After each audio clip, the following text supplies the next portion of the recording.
pretty girl, beware of this heart of gold. This heart is cold. Nobody does it better.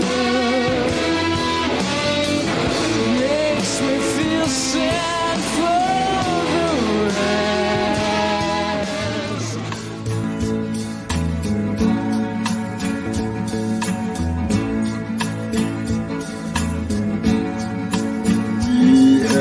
all the time in the world.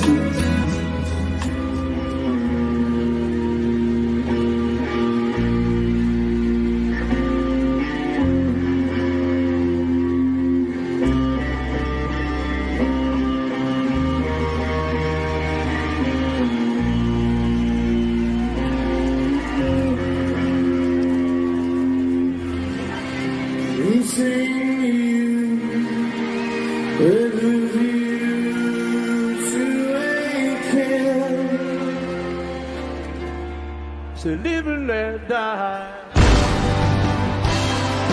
Live and let die. Live and let die. Live and let die.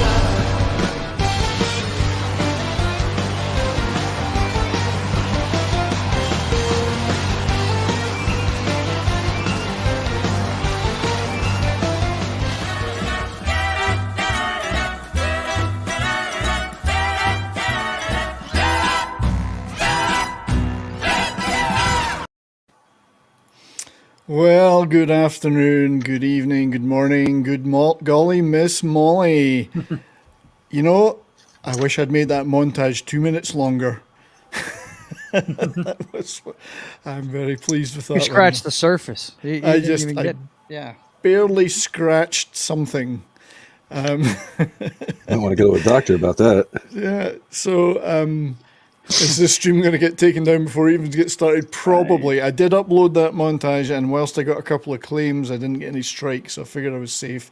But, you know, I think there was only 4 songs in there, but I really like those clips. You know, that last Paul McCartney one, I was at that gig at the City Field. Really? Yeah, the opening gig of City Field, I was at that. I just thought you sucked before. Now I know you suck. And it was a fantastic weekend, a great gig, because I'd been at Shea Stadium just before they tore it down for a baseball game.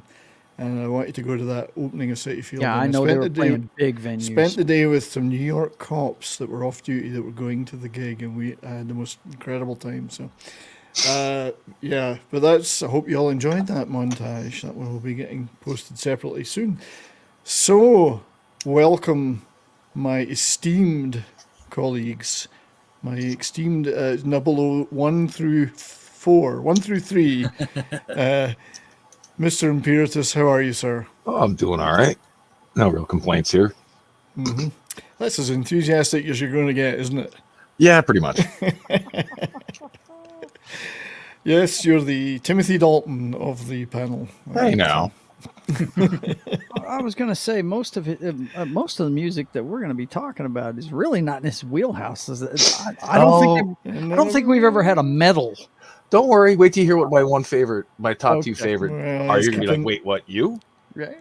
Keep that as a surprise. I think he's going to surprise us. Right. But yeah, looking forward to your input, mate. I mean, the great thing about this is it's Bond. So we're talking about the music, but we're talking about Bond, and everybody loves Bond, or at least some Bond. So what's not to like, you know? Even if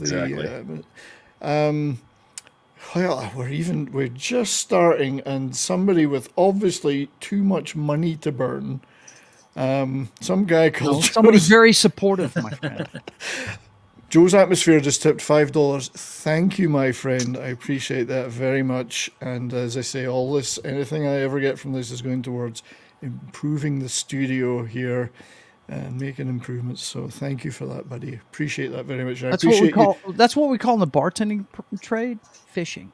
I think it's called fluffing. Yeah. No, not fluffing. There's a You put $1 in the tip jar before you even get started. That way people know what it's for, and they want to make it grow. Well, thanks, mate, and I appreciate you being here. So welcome to you. How are you today? I'm fantastic. I brought my props. I got my 007. Oh, Hang on, I gotta flip around hang the right way. Hang on. Around the We right gotta get way. closed in on that. 007. There it is. And it's empty though, so I think you need a martini in there. A vodka martini. Do you like martinis? Nah, I couldn't. No, I'm not a vodka fan either. Look, I gained a whole lot of respect when I became a bartender for Bond because he's drinking diesel fuel, man. That's Yeah. just, wow. Those I've things, seen some damage that martinis can do to people. I mean, I don't. I'm not a cocktail kind of person. I like my drink straight, neat. You know, whether it be beer or liquor. Liquor. I like my liquor straight. All So, right. but yeah, good to see you, my friend. I know you're a massive Bond fan. Big time. And we're going to be talking a little bit about tomorrow night because we're both on Nick Visor's. Right. Yeah. So 32. One of the reasons we did this stream is Soul Assassin suggested to me. He was in the chat on the last 32 flavors of Nick Visor Toxic Tuesday. We're doing the Sean Connery Bonds, and he said, "Why don't you do a Bond music one?" I said, "What a great idea!" Thinking it would be easy, and I've spent 2 days prepping for this, and I still don't know anything. And yeah, there's so much stuff, man. Well, Rabbit first of hole. all, what are we talking about now? 25 movies. The scores. 25 eons and theme 2 others. songs? Yeah. I mean, Scores alone would be show after show. I mean, Oh, the yeah. scores are incredible, and they're so different. I mean, all the different composers. And I think it's been about 10 composers for 25. the music, man. I heard a song on the radio. One of the current top hits today sounds like a Bond theme, but it's not. I mean, it's just it's been very influential on a lot of artists. The music. Well, indeed, and a lot of artists, as we're going to touch on later, strived to get a Bond theme but didn't get one. Yeah. So, I'm interested to hear that. Well, we've got a list. I hadn't even thought of. and fair warning to everybody, we will be playing some clips. So if we do get taken down, just hang around. We'll come back. Hopefully, We'll be back. there will be clips being played. I'm going to test the limits of the of Mama Susan's patience today, as usual. But I also would like to welcome to the stream our regular panelist friend Das Wolfen. John, how are you, my friend? I'm doing great. Good. What's your day been like so far? I had Pop Culture Minefield this morning, and other than that, I've been just catching up on some stuff. Nice. And you're back in your own studio there. No dogs to worry about. Yeah, no dogs this time. I'm not at my sister's house, so. Yeah, glad to hear that, mate. No, it's good to have you here. I really appreciate you joining the team. So let's just say a quick hello to some of our friends in the chat that are here already, and I would certainly appreciate, as usual, we appreciate you all being here. You know, make sure you hit the like button, share the stream link if you can, and anyone who also wants to come over to Rumble or Odyssey, we're on over there too. But yeah, make sure you hit that like button. Thank you very much, and definitely today we'll be looking forward to hearing your thoughts, your favourites, your least favourites, anything you think that the Bond themes, and we're talking themes in particular, not the scores, added to those movies or indeed detracted. And many of the good ones were in bad movies and vice versa. So anyway, we have with us today, well, obviously Das Wolfen, but some guy called that 70s rock fan, don't know who he is. Our great friend, Lord Thoth, Canadian, my Canadian compadre, fan of the Habs, who was joined me in my hockey show the other night a week ago. That was great. Good to see you there, mate. Courtney's knocking on the door to get in. Once I've introduced the chat, I'll let her in. I'll just sneak her in now. Davina, thank you for being here. Courtney sneaked in the back door. Oh, wait a minute. Gary's not here, so we can't talk about the back door. No backdoor talk. E. Clay Thomason, great to see you. And he's already got his vote in for the best one. Nobody does it better. Nobody does it better. I hope you liked the Radiohead version of that was in the montage. I was gonna say, who was the dude covering Carly Simon? That there? was Radiohead doing Nobody Does It Better, which I really like that Radiohead version. Our great friend of the channel and indeed streamer who has done some streams with us, and he and I did a great Robert Palmer one recently. Joe came into that too. Yeah. Christian Delorme, just to trail something next. week, week after, he and I and anyone else who's interested, we're going to do a Rod Stewart special on the Tuesday night again. So I'm down. So Joel, I know you'll be up for that. Oh yeah. Courtney's gone out and come back again. Let me scroll down here. We have See, my fishing worked. Yeah, it did. Roman is Roman of the Empire, who's got a great show following this every week now, which I'm determined to make it onto. So good to see you, buddy. Courtney is obviously here now. Yes. U-Bomb Turk, who joined our hockey show the other night. Hello, everyone. Hey, Courtney. I'll just... Anima Confusa is here. Good to see you. Speaking of Jerry, or Gary. Lisa, who also was knocking it out of the park on the chat in the hockey show. Good to see you. And we'll catch up with others later. Squeaka's here. Good to see you, Squeaka. And a drive-by from some guy called Bat Tom, who clearly is a man who knows nothing about movie music, has never done a radio show about movie music. Nothing. Wouldn't know anything about that, would he? No. Doesn't own a soundtrack. That man doesn't even know anything about movies, let alone music. What are you talking about? Tom, buddy, good to see you. You know you're welcome to come in if you want. But as Tom gets ready to lynch me. And our great friend Cosmic, good to see you, Rob. Nice to see you, mate. So, Courtney, my dear, welcome to the show. How are you? I am all right. I'm going to be here for a tiny bit and take off and then come back, if that's all right with you. No problem. You are welcome to come in My and son out. just showed up in the chat. David Burrows there. Yep. David, welcome. Hey. The arch heretic will That appear. is the son of the Royal Fox. Yes. Cool. Good to see you, David. Thanks for joining. Keeping the old man in line there. He just sent me a text where he just found an LP of The Police that he was looking at buying. And I was like, yes, get it. Yes. I've got all the originals. I had them since back in the day. Yeah. Good stuff. So as Tom says, he's not a Bond guy, and he has nothing to add here. No, he has said that in the past, yeah. Yeah, that's right. He does nothing, and he could have stopped at, I have nothing to add here. Mm-hmm. But he's gone on to say, outside of Duran Duran and McCartney, probably the best themes, but they are all decent to great. So we will definitely be examining that as we go. So we're going to talk about the James Bond theme itself. We're going to talk about some of the songs that were selected, some of the songs that didn't make the cut, and we've got clips of those, and then any other trivia. I've certainly got my top and bottom 5. I know the guys and gals on the panel have those, and I know everybody else will too. I wanted to start with your guys' indulgence with just a few stats, if I can figure out where I put those stats. So, actually, no, you know what? Forget that. I'm going to start with the all-time greatest piece of music in a Bond film ever. Uh-oh. And this is just the best. You'll never get this. Is the best Bond song ever.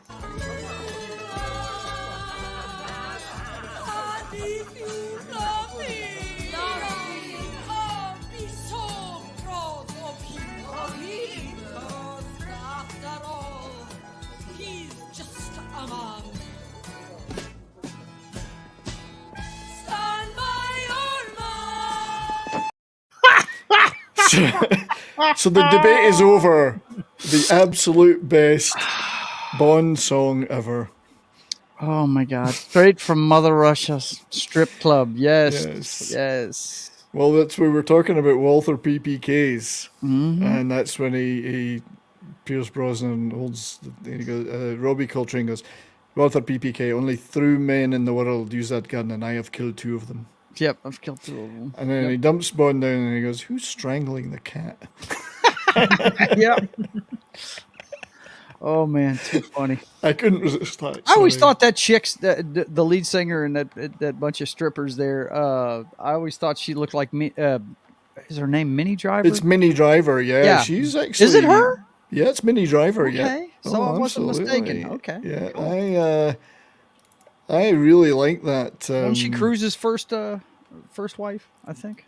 She was she Cruise's first wife? I don't know. She's been married to a few people, but she was quite a cutie back in the day, I have to say. She was. Yeah, so, and that was a rather small role for her, but I guess it was funny, so why not? You know?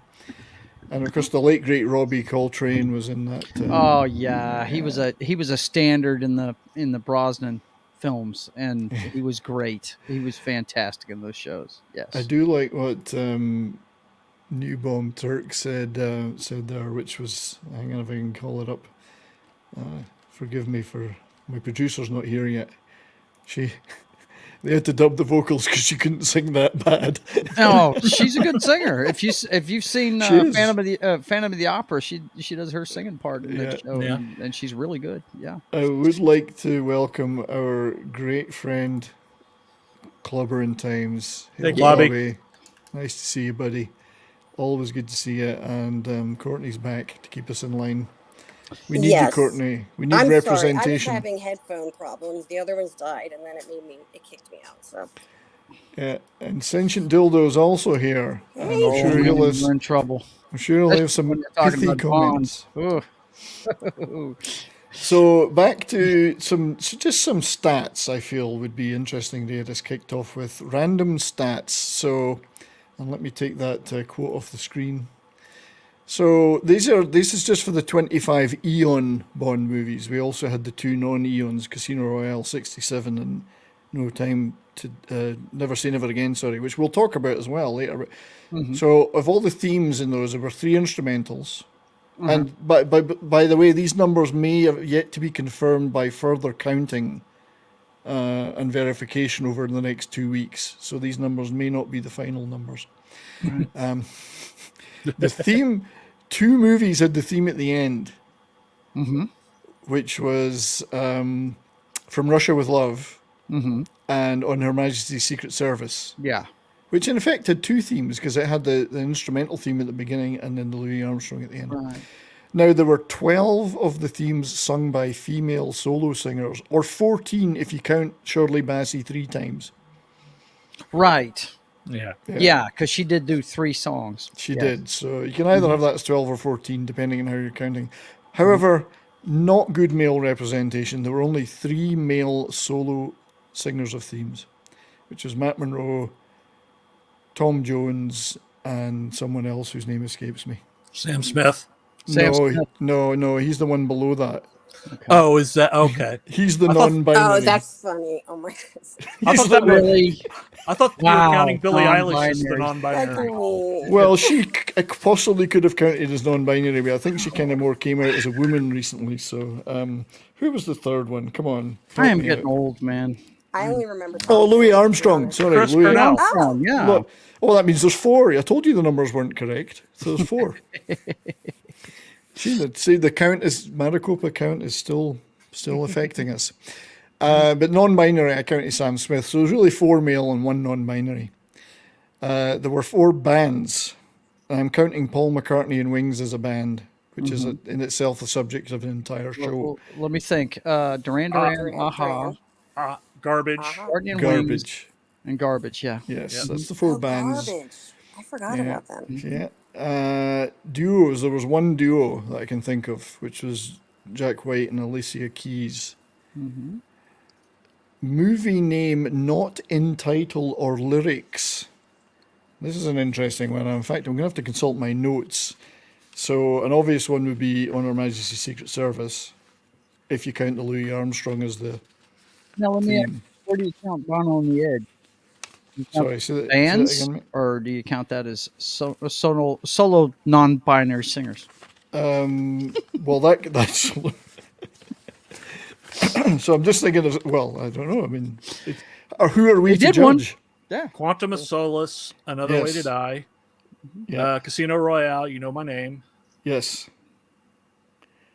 Spy Who Loved Me, Nobody Does It Better. Well, that does feature the line "The Spy Who Loved Me" in the song, though. You're right. So it's All Time High.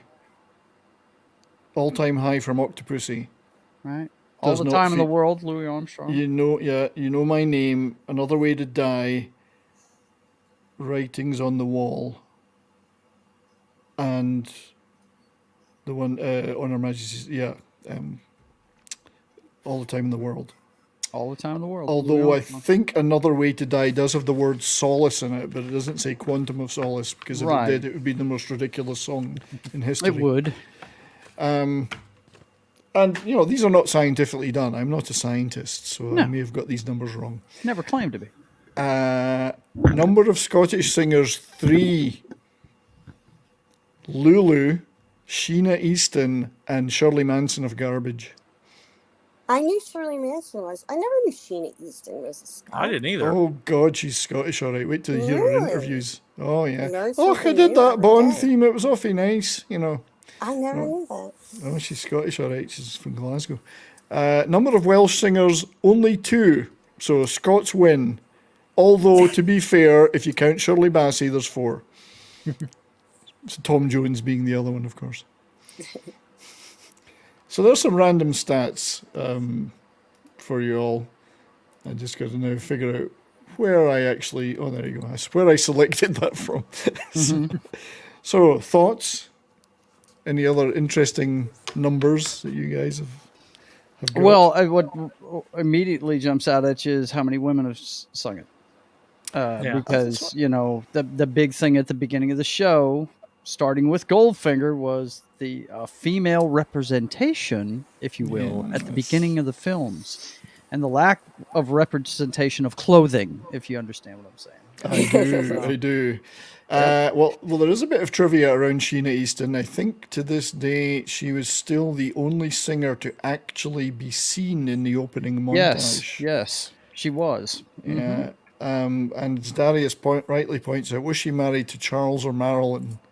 I'm thinking probably both, but not at the same time. I think she was hanging with Prince at the time. Yeah, she was. Well, she did that You've Got the Look, yeah. Which was surprising because her initial hits in the UK were all very, you know, pop and MOR, middle of the road stuff. Yeah. Very light stuff. And then the next minute she's in a Prince video, which everyone was like, good for her. Well done, you know. Right. I'm not a scientist, so unsubscribed. But I'm not a scientist, but I can play one on YouTube, so... So yeah, that Sheena Easton being the only one to be in the opening montage, I think they said she just was so good looking they had to put her in there. And hey, she fits the profile of what they want in the opening credits, right? She was quite cute, but she was.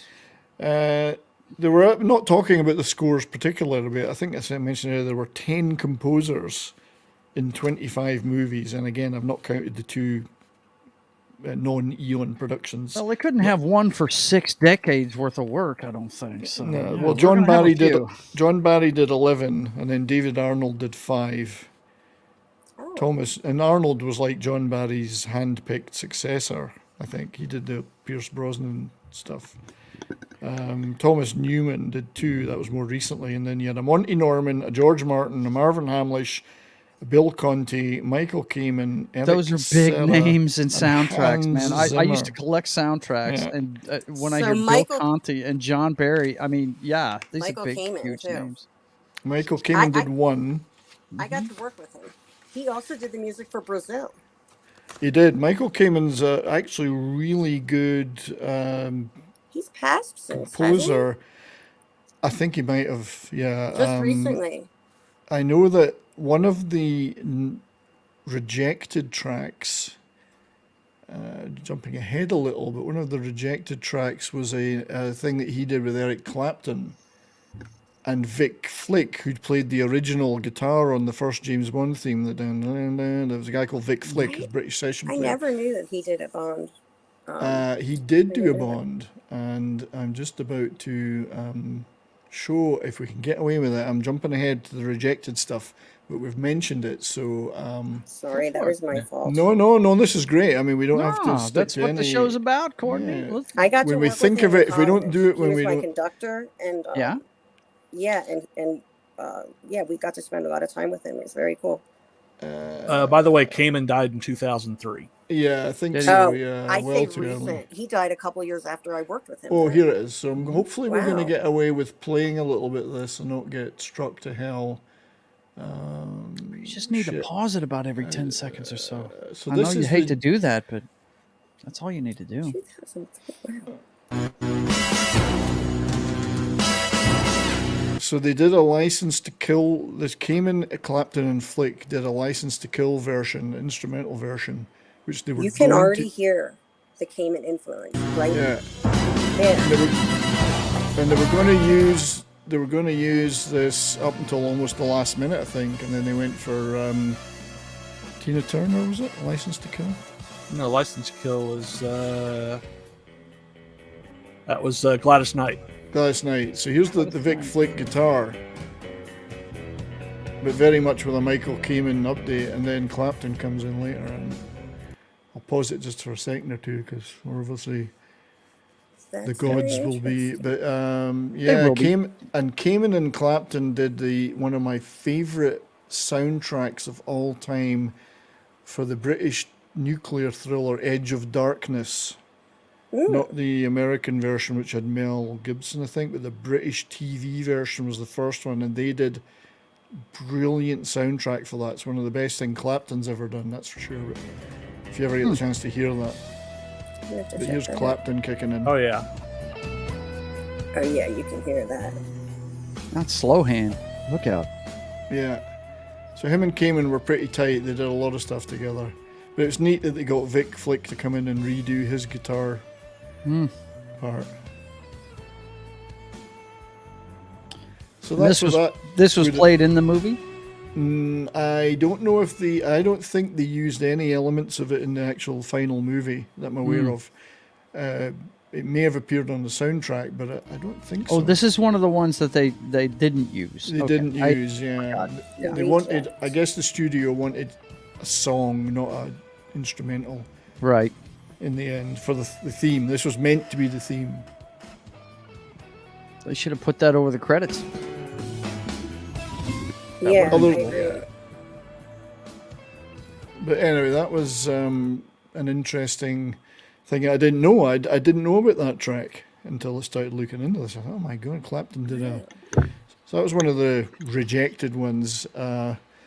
But he still, that was very much a Michael Kamen. You could tell Michael Kamen's orchestral elements. And I could hear it instantly. Late 80s production sound. And all the score guys had their thing. I mean, the thing I didn't like about the Bill Conti, Marvin Hamlish, Eric Serra era was they did a lot of disco.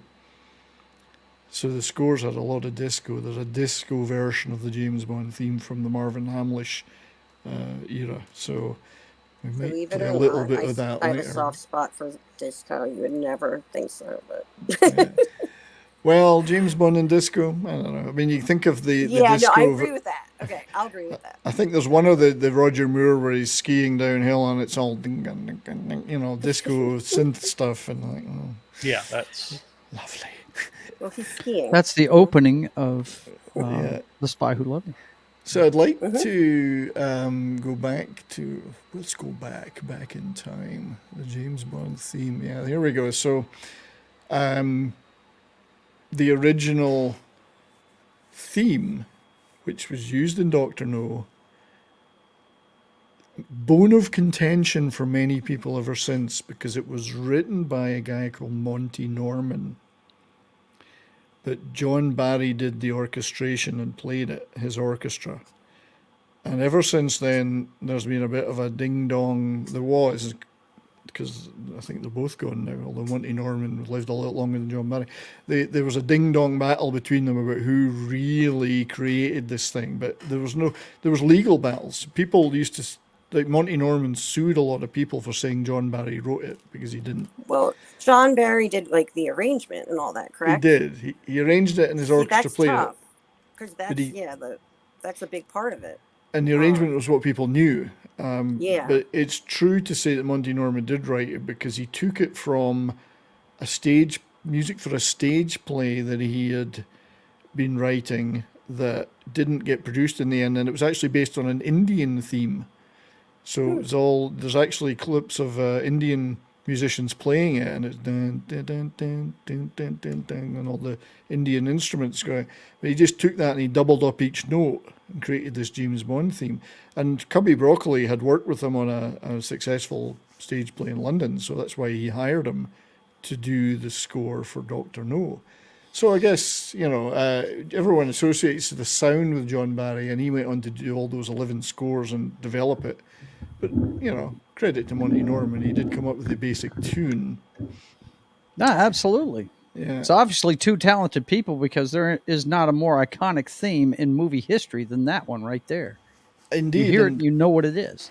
Why couldn't they both get the credit, Yeah. Song by, arranged by or whatever. By John Barry, yeah. And then the thing about Dr. No is, and I didn't count it as a theme, is that if we can watch a little bit of the Dr. No opening. Yes, they play the James Bond theme, but then it segues into the kind of Three Blind Mice thing. Yeah. Which should have called the Kingston Shuffle or something. There's Calypso. Monty Norman. Yeah, that's it. Sorry, Kingston Calypso. Mm-hmm. Monty Norman was actually really good at capturing that early. That's the stuff that became blue beat and then reggae later. He was right in there at the start, making this movie, capturing that sound, So I didn't count that as a theme, the Kingston Calypso, but it was certainly in one of the opening sequences. In fact, we could take a look at that, but we should listen to the first theme, I think, if we can get away with it. So forgive me for coming out of that James Bond theme. So there's the original Dr. No, but there's menacing horns there. What's cool, man, is the evolution of that over the years, with orchestras playing and building on that theme. I mean, wow. I mean, it just play whenever we get to different decades and stuff. Play it again from different movies and see the transformation of that song. You've got different Wow. orchestrations. You've got disco versions. You've got electronic versions. Yep. It's crazy. It's great the way they've been able to mold it, but it's always that guitar. That guitar is always there. And as I say, it's played by a guy called Vic Flick. What a great name, Vic Flick. What a great name for a guitar player. And he played it on a some British hollow-bodied electric from 1939 through a Fender Vibro Champ amp.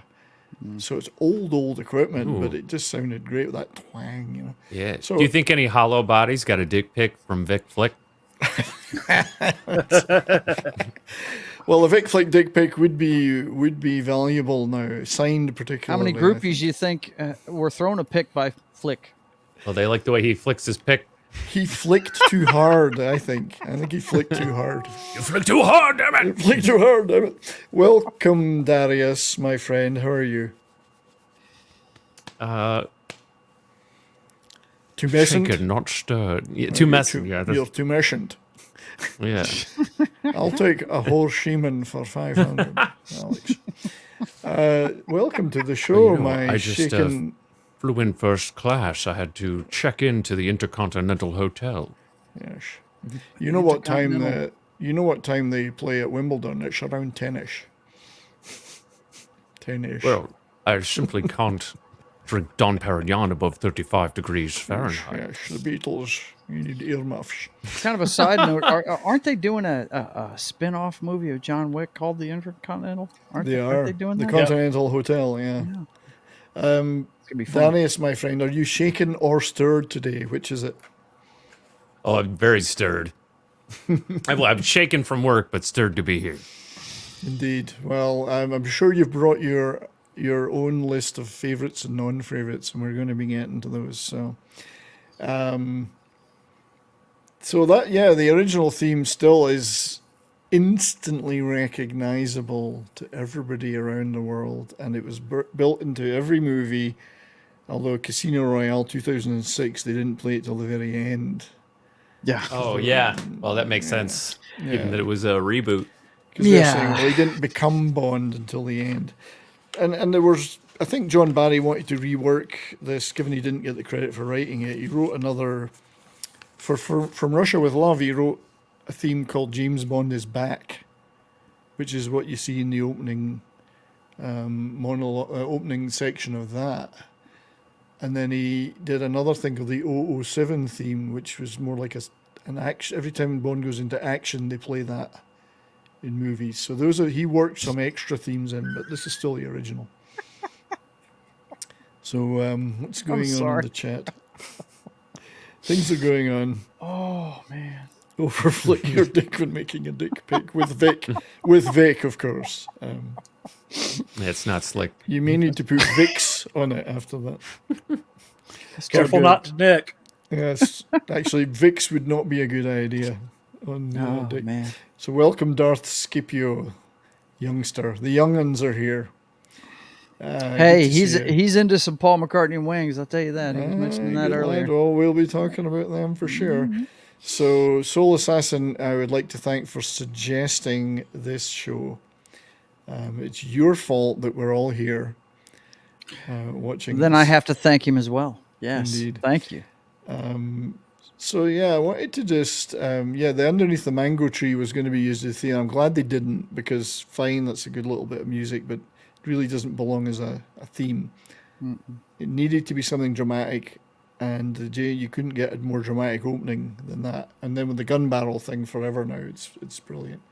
So yeah, From Russia with Love kind of introduced another little theme. If we move on to that, if you don't mind. I mean, you guys tell me where you want to go.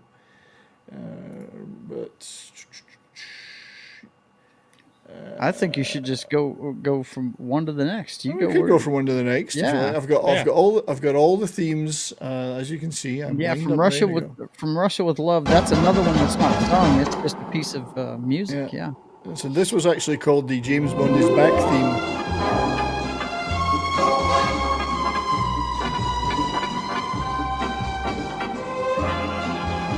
Shake it, baby. Oh my gosh. And so you can hear it's different.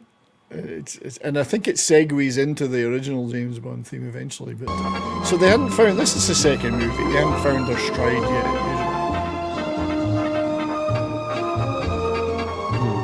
And there's some kind of organ thing going on in the background too. It still sounds like a piece of a Bond soundtrack, though. It's got the horn section and all that, Doesn't he go to Turkey first before he goes to Russia? He does. He goes for a bit of Turkish delight. Yeah, he does. Yep. So he does. And I think the 007 theme that John Barry wrote for the action stuff, that was first used in this during the gypsy fight.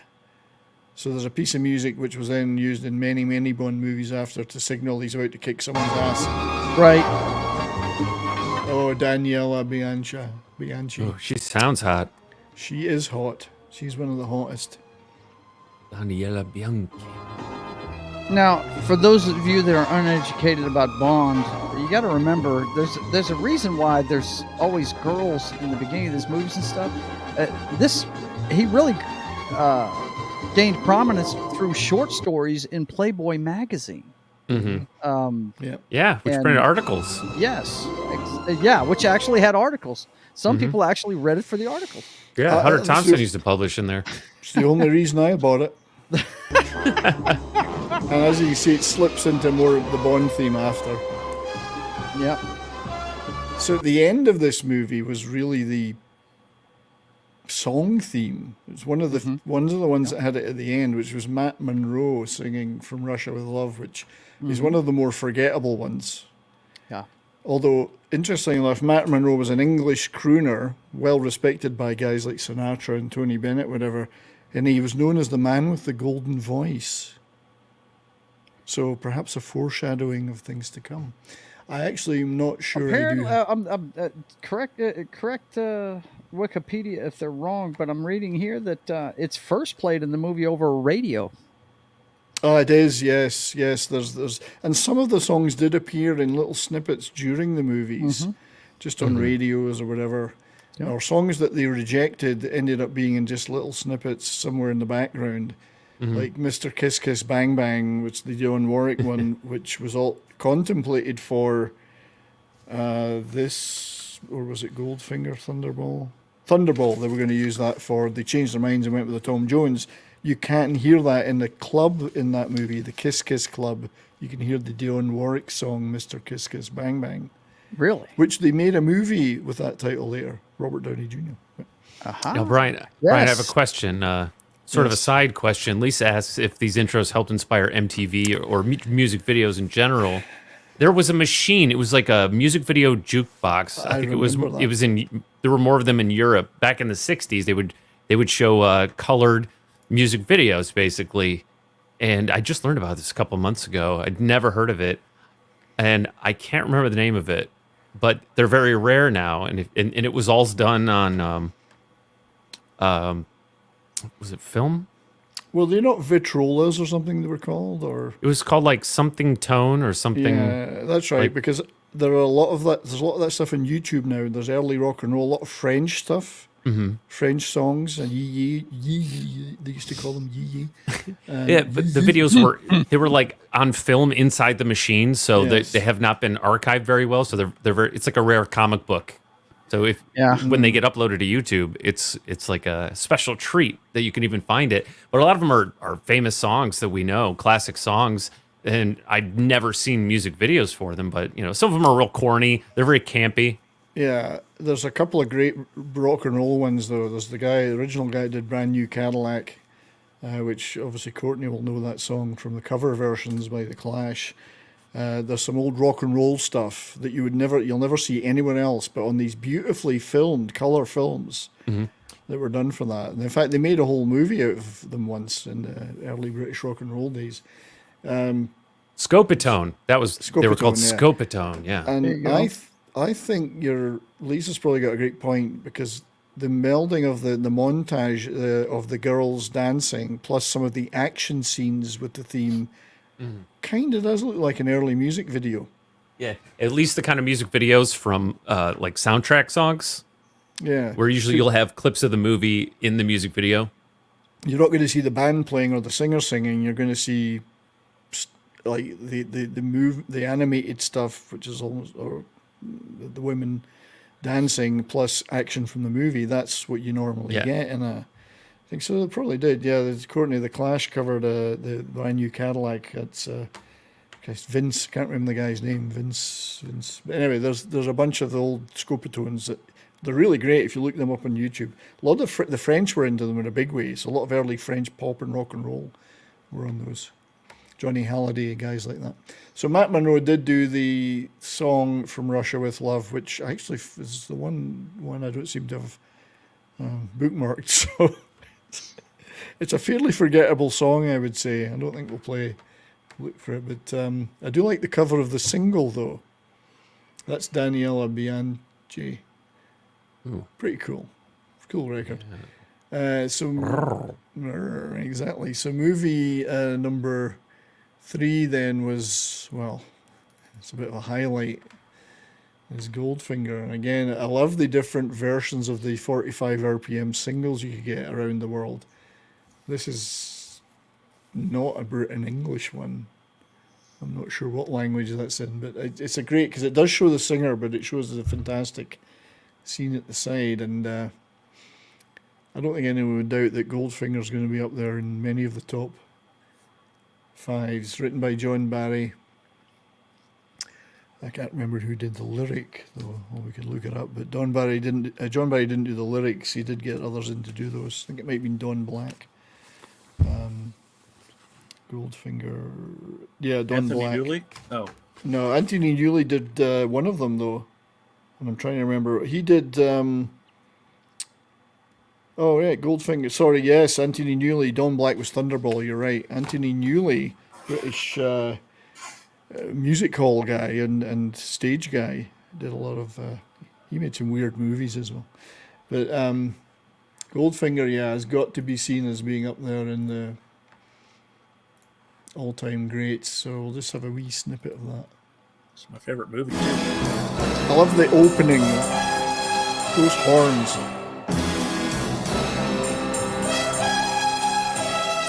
Just the power of those horns is incredible. You know you're in a movie.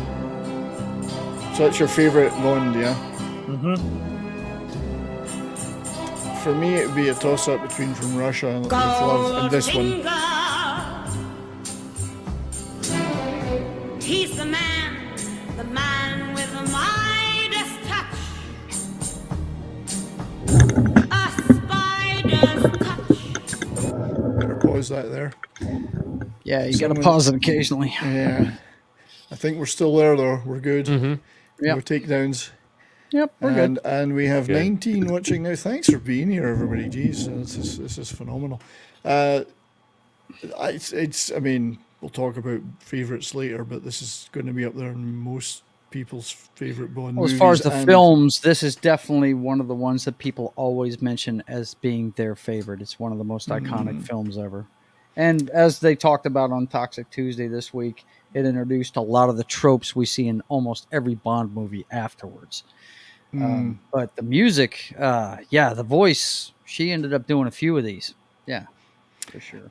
Well, she did 3. I think they do say she was the archetypal Bond theme singer. She knew how to deliver it.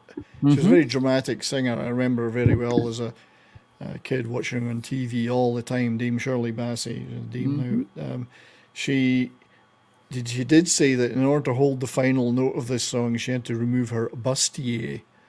So basically, whatever corset she was wearing or whatever, because she couldn't actually get it out.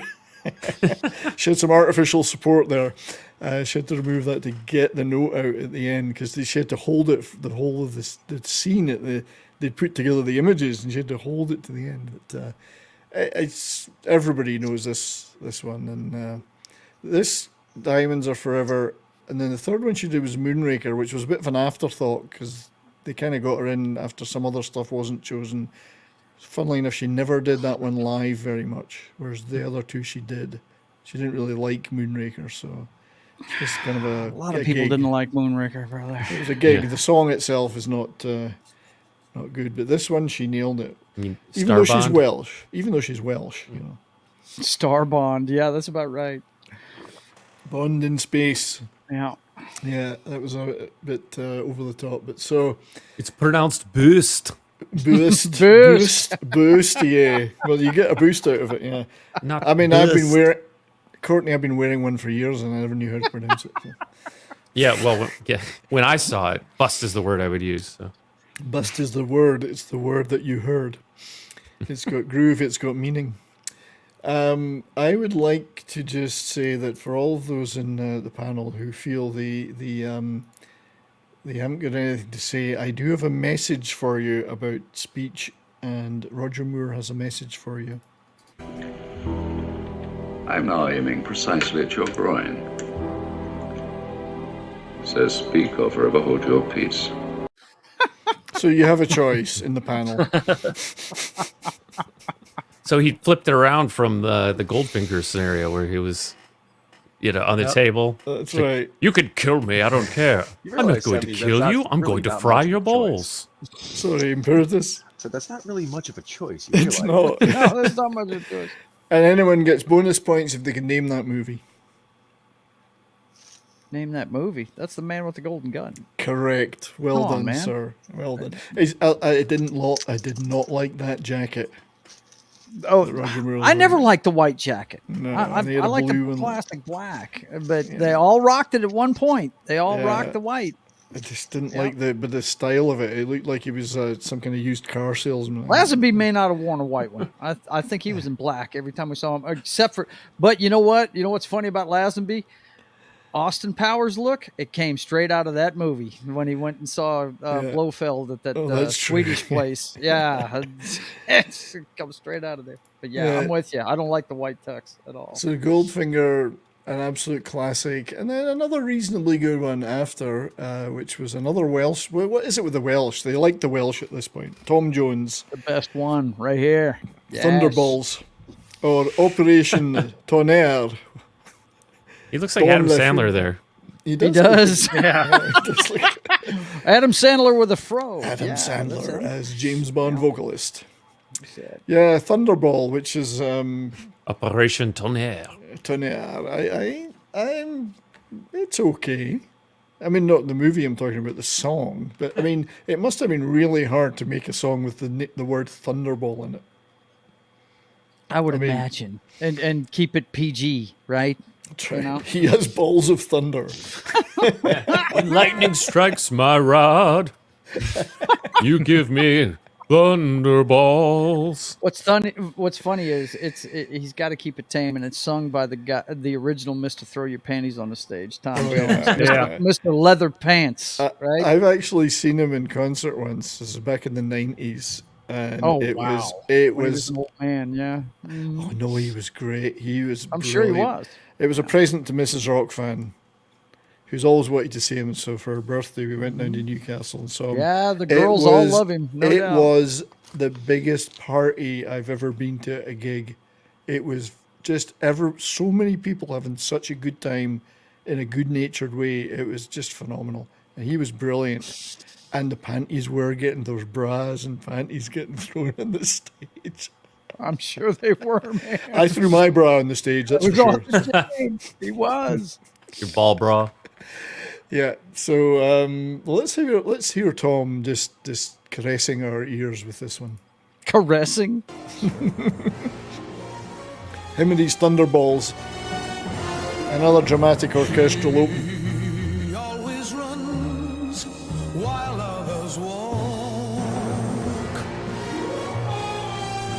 Good horns again. I'm telling you. Yes.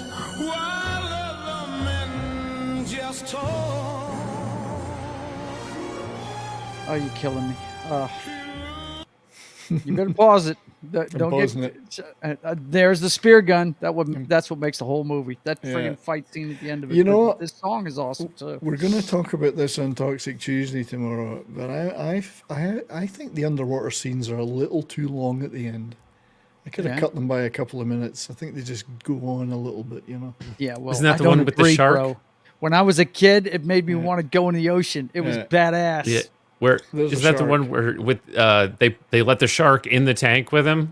So that happened about halfway through the movie. Yeah, because the bad guy had a gate that he could open, and the shark would come into the pool. Oh, you hear the way they worked in the dun dun dun dun to that bit there. Yeah. So a shark with a freaking laser beam. That's it. We have sea bass, sir. So I'm just curious in the chat if people like, what's their thoughts on Thunderball? Because we're going to do Nick's show tomorrow. We're doing Thunderball. We're coming to Johnny Cash. We're coming to Johnny Cash. In fact, we're going to do that now. We'll talk about Johnny Cash now. So what in the chat are we thinking about Thunderball? Because I felt it's a great movie, but I think the underwater stuff was a little lengthy. Nah, man, it was devastating. Whenever those guys were coming up with the scuba knives and cutting each other's air hoses, it was badass. The original was definitely better than the remake. Oh, yeah. The remake was stupid. So I know everybody in our chat is erudite and knowledgeable, but obviously the reason that there was a remake was that rights to this were partly owned by a guy called Kevin McClory, who Ian Fleming had done a deal with prior to Cubby Broccoli. And so they had to co-produce this with this guy McClory, and he held on to those rights and later on made a remake called Never Say Never Again with Sean Connery in it, because that's the only same Bond bad guy, property. Same femme fatale. Yeah, pretty much the same story. He only had that rights to that one story. So I think he actually ended up selling them back to Eon after that. I think. So I don't think his estate owns those rights anymore. So as long as the panties aren't full, well, they may be full after they're thrown, but who knows? So so in one of the there's a major list of rejected versions of songs for themes, and Johnny Cash did a version of Thunderball, and it was submitted for the movie and was rejected, and we just happened to have that clip. I got to hear this. We do have to hear this. We are going to hear it. So because this is my favorite one. So this is the my Thunderball. Favorite movie, my favorite song, all of it. Yeah. So a lot of very clever people on YouTube have taken the opening visuals and they've mixed these rejected songs onto them as if it was the theme. Here is the Johnny Cash Thunderball.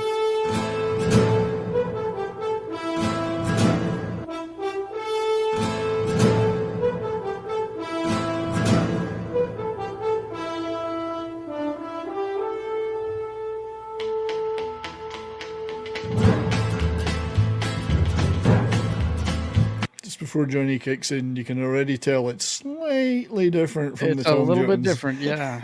I don't think I've ever heard a country song in the beginning of why a they Bond didn't use that movie. one. But I keep expecting Bond to come riding on a horse at this point. wait! Of course, I forgot they were singing "Stand by Your Man" at the beginning of the show. Yeah, okay, Yeah. all right. So there is a version of this that someone's put as if it was like a John Wayne movie, the Thunderball, like a big western opening Right, with big with letters across Monument the Valley horizon. You know, yeah. Monument Valley in the background. There's a rumble in the sky and all the world can hear it call. They shudder at the fury of the mighty Thunderball.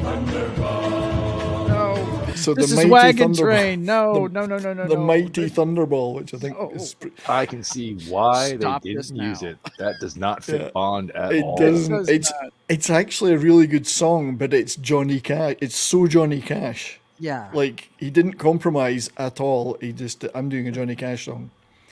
Yeah, So Tom that- Jones does a Bond thing. Yeah. I mean, his other music doesn't sound like this, you know. Yeah. So great song, absolutely not right for the movie.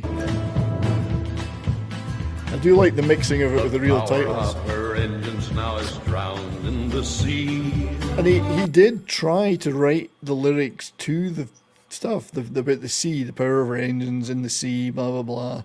It just didn't. No. Sorry, No. Johnny. Sorry, Johnny. We love you, man. We love love the you. Man in Black, but We not do. for a Bond movie. No. No. So that was Thunderball, Tom Jones, you know, and you gotta love Tom Jones. It's not unusual to like Tom Jones, you know. It's not unusual. Which Bond movie again was the one that was set in Vegas? Diamonds Are Forever. Yeah. That I Yeah. can see maybe using a Johnny Cash song for. That might Maybe, work. Yeah, but- it might work. No. My favorite of the unused ones was the one by Alice Cooper. We're getting there. Indeed. In a foreshadowing of events to come, John is prescient. We're going to do that one definitely because to me it's the best of the best of the specific rejected ones that were covers of the originals. There are rejected ones that were completely different songs. Yeah. We've got a couple of those too, but that one is we've got to get to that one. So after Thunderball, we had You Only Live Twice, I believe. I think I'm Yes. right. That was the order. So we had Nancy Yes. Sinatra. Nancy Sinatra. Yes. Nancy Sinatra. This is interesting because she did it with John Barry for the film, but she also released a Canyonero. She also released a second version which had her normal guitar player, and it sounded very different. That was the single release, but the film version is the one we're going to talk about. Yeah, it says here that they charted a single by Lee Hazelwood, Lee and arranged by Hazelwood. Billy Strange. Yep. Yeah, Billy Strange was her normal collaborator, and actually I like some of Nancy Sinatra's 60s stuff, like Sugar Town and whatever. They've got great echoey guitar on them, really nice. Funnily enough, the B-side of this is Jackson, Johnny Cash song. We're going to Jackson. So it's a Johnny Cash song in the B-side of this. Synchronicity. Synchronicity. Oh, Tom's still hanging around in the background. Not the police. Yeah, so let's have a look at listen to that. And it's got one of the greatest descending orchestral figures to open it. I do love the way this sounds.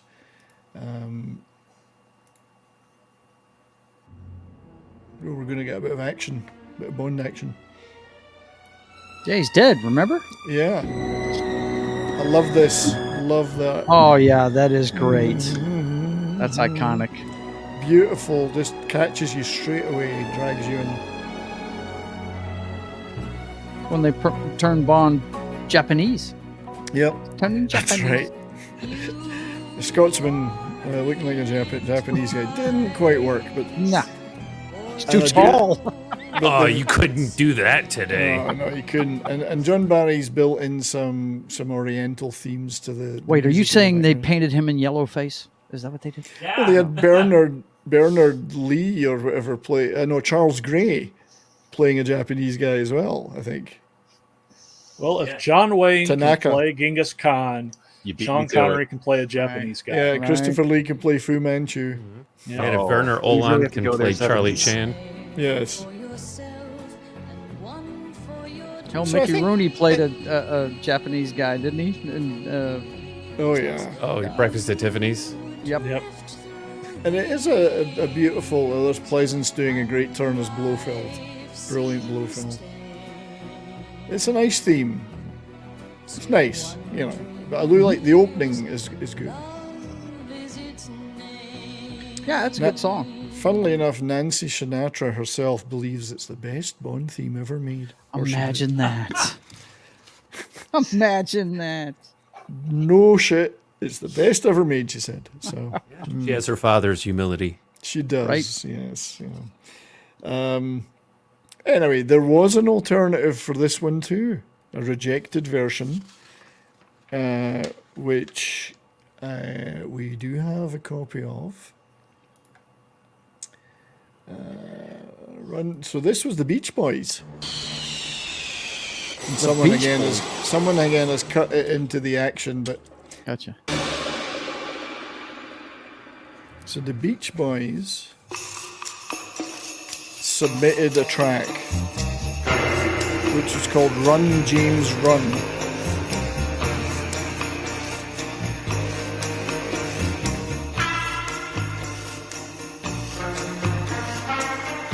Instrumental.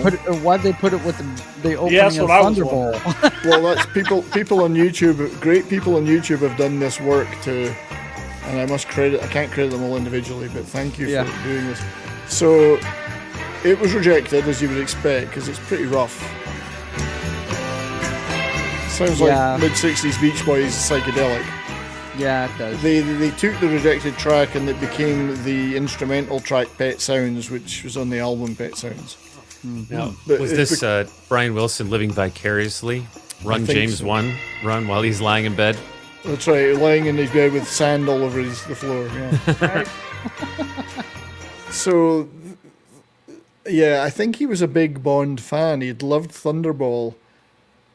And so he wanted to do I don't know if they put this to Thunderball, but he'd written it after Thunderball. He wanted it for the next Bond. They took a listen to it and went, nah. So the Beach I'm glad Boys they had went to meh, go. because it was meh. Yeah. Yeah, the Beach Boys had to go at it, though. Got to give them credit for that. So Okay, so the rejected one. Let's keep score here. The rejected ones, 0 for 2 so far. They should have. They were best left on the shelf. Yes. Yeah, actually, we didn't play. Sorry, I want to go back and just briefly play a snippet of. Oops, wrong one. I'm gonna get the right. That's my channel. Wonderful channel. Oh yeah, Mr. Kiss Kiss Bang Bang, Dionne Warwick, which could have been used for Thunderball as well. I think it was Thunderball. The horns sound right. Yeah. And it is featured in the club, in the Kiss Kiss Club. I'm going to skip forward.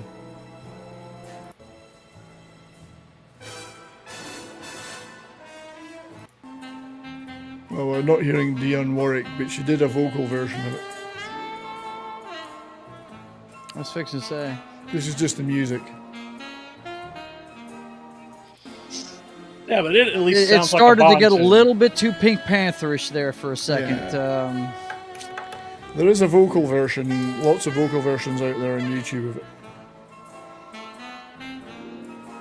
Yeah, see, that's leaning towards Pink Panther right there. Yeah.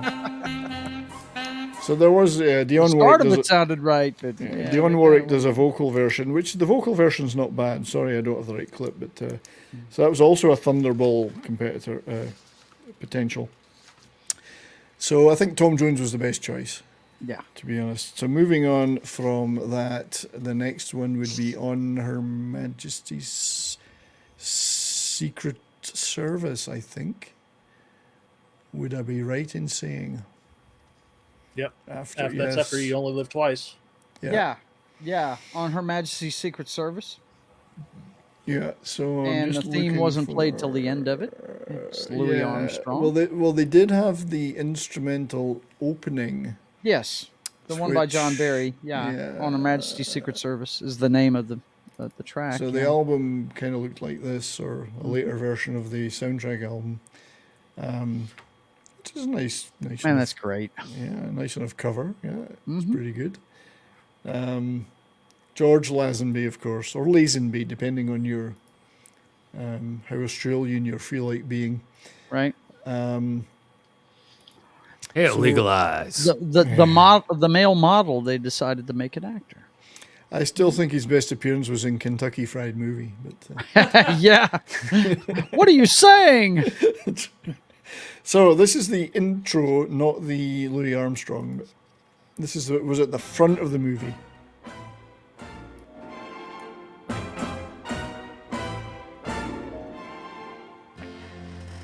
And it features, it's hard to hear, a Moog.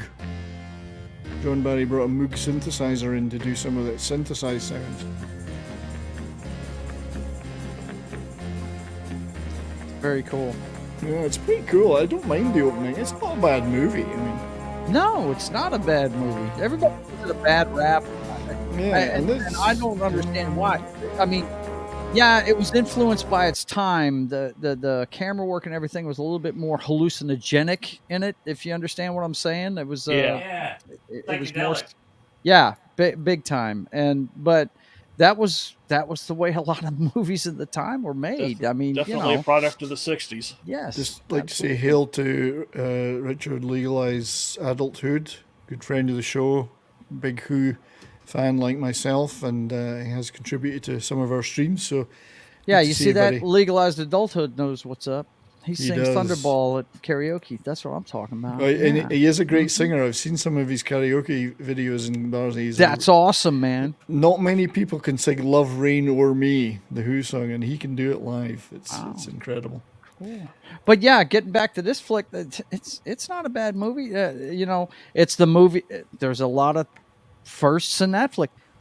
He gets married in it. He does. And I mean, you know what? He never needs to get divorced. No, he didn't have to get divorced. Blofeld took care of that. Yeah. Telly Savalas plays Blofeld in it. I thought that was kind of funny. Of course, I was a kid. I didn't really know who he was. Now I do. He was Kojak all those years and stuff. I like the Louis Armstrong theme at the end of it. I thought that was great stuff. I love the Louis Armstrong. We're just going to play a little clip of it. And to put it in context, if you guys have never seen this, it's the last thing he says in the movie because he's holding his dead wife in his arms. Yeah. And I included it in the opening montage because I do love this. And it was the last thing he ever recorded before he died. We have all the time. It's the most haunting melody. Yes, it is. It's fantastic. It does end that movie in a very haunting way. To unfold all the precious things. I mean, I didn't see it in the theater. I'd have to ask my dad about it, but I wonder if people thought that they weren't going to make any more Bond movies after that. I mean, Possibly, really, because possibly. The way that movie ends, it's kind of a downer. You know what I mean? So, yeah, this one was written by John Barry and Hal David, a lyricist who worked with guys like Burt Bacharach a lot. So it's a beautiful song, and Louis Armstrong had been in hospital for something like a year, very ill. He got out for a while, and John Barry said, "I'd really love you to do this." And John Barry's a horn player, so he loved. To me, Louis Armstrong was the first true music instrumentalist superstar of the modern era. When you see some of the horn playing he did in the 30s and 40s, he was the electric guitarists of today. He was really out there. Yeah. Hard player, like brilliant. But he then did a lot of vocals too in that very distinctive style he had, and he just nailed this. It was beautiful. Big props to the man. Yeah, it's fantastic, and you're right. It's a haunting theme. It was they did a really good job putting it at the end of the movie, the way they ended it. Yeah, it was appropriate timing. Mm-hmm. Yep. Yeah, John, you're right. It fitted better at the end, absolutely. So, huge props to John Barry and Louis Armstrong for that one. It's a gorgeous song. Anyone that doesn't listen to it in headphones, it's beautiful. Those orchestra, those strings, just. If that's all we have, you will find we need nothing more. Yeah, beautiful stuff, and I like the difference for me in a string section like that is the difference between saccharine and sweet. Mm-hmm. Sometimes you get that stuff on a lot of stuff. It's like, oh, that's sickly saccharine. Mm-hmm. This was, it's a sweet, evocative sound with the strings. They're not overdone. It's just right. Louis Armstrong probably has the most distinctive voice in the world. Yeah, it's very recognizable, no doubt. Yeah. And I think it's fantastic he got the chance to do this before he passed away. It just totally adds to the Bond canon for me. Mm-hmm. So great one. That was a great one. And not a bad movie. I mean, I quite like, I don't like Telly Savalas as Blofeld, but I don't think he was a very good Blofeld, but that's just me, Now, to put it all in context, this movie at the box office didn't do well. And they figured it was because Sean Connery was gone, so they had to rehire him for the next one at quite a pretty penny, if I remember correctly. And he made sure they paid, Yes, because he was done with it. He didn't want to do it anymore, and they paid him to come back. So the next one, of course, Diamonds Are Forever, forever. Yep. Shirley Bassey again. They went back to Shirley Bassey, which is not a bad choice because it's a good song. And some people actually are not that keen on the movie for various reasons. I think it was okay. I mean, I quite liked it. I remember. I like Thumper. She's my favorite part of the movie. Yeah, I remember seeing it on TV and thinking, Bambi and Thumper are awesome. Yes. I liked it. Yeah, there's others that go, well, it was Sean Connery wasn't in it, whatever. I liked it, and I liked it was a fairly hard movie. You can definitely tell we're working towards the 70s, And but the theme song, another great one. John Barry again, Don Black. You can't knock the song. It's not as good as Goldfinger, but it's still pretty distinctive. And her voice does it a lot of credit. So we'll just have a quick clip of that. Yeah, I think her songs got progressively diminished as it went on. Yeah, and this one is good, but it's good. It's not nearly as impactful. It's not Goldfinger, no doubt. Diamonds are forever. The voice is good, but all I need to please me. Charles Gray, yet again, played about 4 different roles in Bond movies, including Blofeld. Shirley Bassey is the distinct Bond voice for songs. She is. She came from that kind of show tune, music hall, variety show background. She really knew how to emote, project. A lovely woman as well, like really, really nice woman. It's kind of a feminist song. It is. Yeah. Although she did say she loved diamonds, so she was happy to do the song.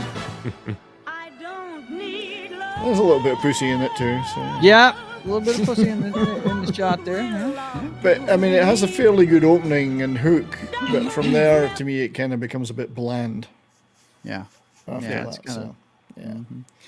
So not one of the best, but not one of the worst either. Not one of the worst. It's in that middle ground. Yeah.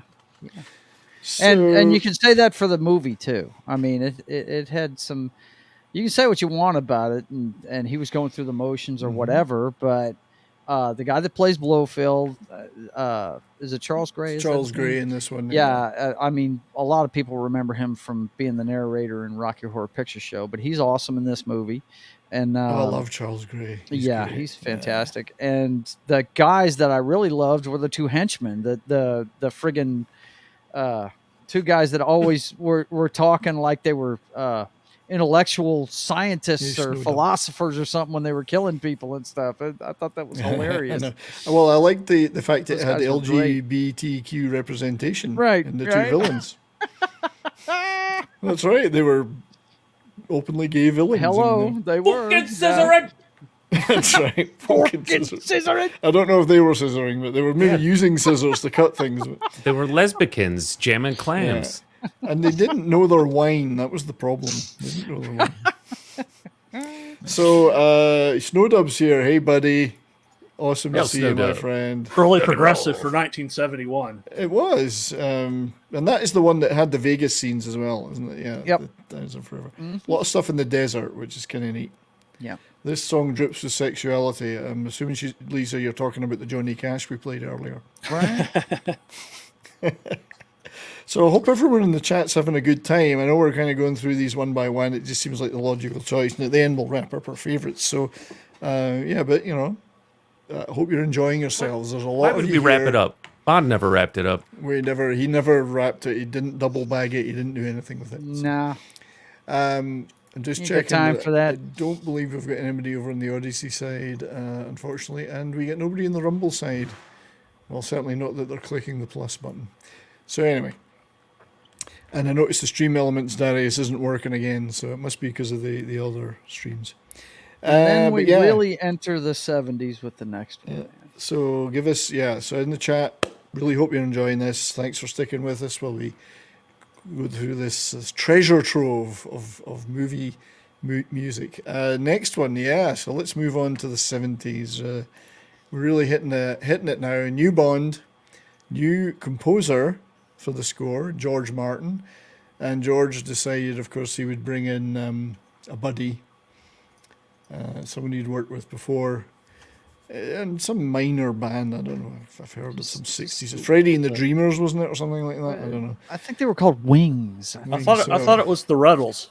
The Ruttles. He brought in the Ruttles. Yeah. Dirk, Stig, Nasty, and Barry. You don't know how many people I've run into that tell me that it's the Beatles that do this song, and I'm like, no, guys, it's not the Beatles. All right. This is when Paul really started to build an audience who didn't know who the Beatles were. Kids that knew Wings. Paul McCartney, Wings. Paul said, "Yeah, I'll give this a go. I'll write this theme song for you." And I think he and George Martin nailed it. It takes place in my home state. Thank you very much. Yeah. Down in the French Quarter. What's up? Yeah. And it's the first really rock theme song for Bond. They moved out of the singer song. No doubt. Moved out the crooners. But at the same time, man, listen to it. It's got some of the same things you're going to hear in every Bond theme. George Martin is a masterful composer and orchestrator. This is why the Beatles loved him, and he did all their great orchestral stuff on their records. He is brilliant with that stuff, and he just knew how to nail that material. So what's happening in the Spinal Tap? Well, that's right. What were they called then? What were they called? I can't remember the name, but the something men. But you know that's one of the best bits of Spinal Tap when they go through the different incarnations. Yeah. But let's have a quick peek at the opening sequence. We seem to be getting away with these, so I'm quite happy about that. Live and Let Die. You just got to break it up. That's all. For my first one I saw at the cinema. Mm. And I love even the title, though. It just works so well. Live and Let Die. Mm-hmm. And Paul, I think, really nailed it when he wrote this. I mean, even though it's a rock song, that building, dun, dun, dun, dun, it's dun, the dun, orchestra that gives it the power. I mean, it's wow. Yeah, that's Bond, dude. It's fantastic. I'll just pause it before we get to the big. Yeah, having seen Paul play this live several times, the live version he does of it is just phenomenal. Is he playing it on the guitar or the piano? He plays it on the piano, but he's got such a good band in the last 20 years that they just nail it. Yeah, it's loud and it's powerful, more powerful than the recorded version, which is toned down a bit. But, it's got heavier guitar in the live version. Say live and let die. Yeah, dramatic as well. He nailed the drama in it. There's the exploding Yaphet Kotto. I can't hold my head steady. I'm like jamming to it right now. And the lovely Jane Seymour. I really, she's oh my gosh. Gorgeous. Domino woman. was the character's name, I believe. Yeah, gorgeous woman. Man. Oof. Back when nobody knew who she was. Yes. So generally speaking in the chat, is this one you like? I know the Guns N' Roses cover is also awesome. That's what I'm talking to Davina right now to tell her. Yeah, it's one of the better covers. I've actually got some covers bookmarked in case we have cover time. first. Oh, you do? Yeah, I've got it bookmarked. Yeah, there's a great cover. I've got some covers bookmarked that we can play if we have time, because obviously this is gonna... I know you got the Radiohead one. It was in the montage. So, right? Imperatus, my friend, you're... Oh, I was saying this is one of my 2 favorite ones. This isn't the one that I said would probably surprise this you. is your well, this is one of your 2. Okay, Yeah. well, we'll wait. Don't tell us until we've been through them. I'm not gonna.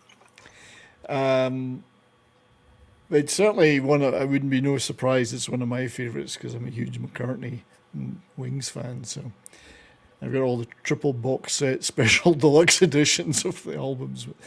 Yeah, I love this one, and just the orchestration is so powerful. But you know what? It's got a McCartney feel to it as well, because it opens kind of slow, kind of like Band on the Run does, and and the reggae builds up bit into a crescendo, because he was always into a bit of chord reggae. Fantastic stuff.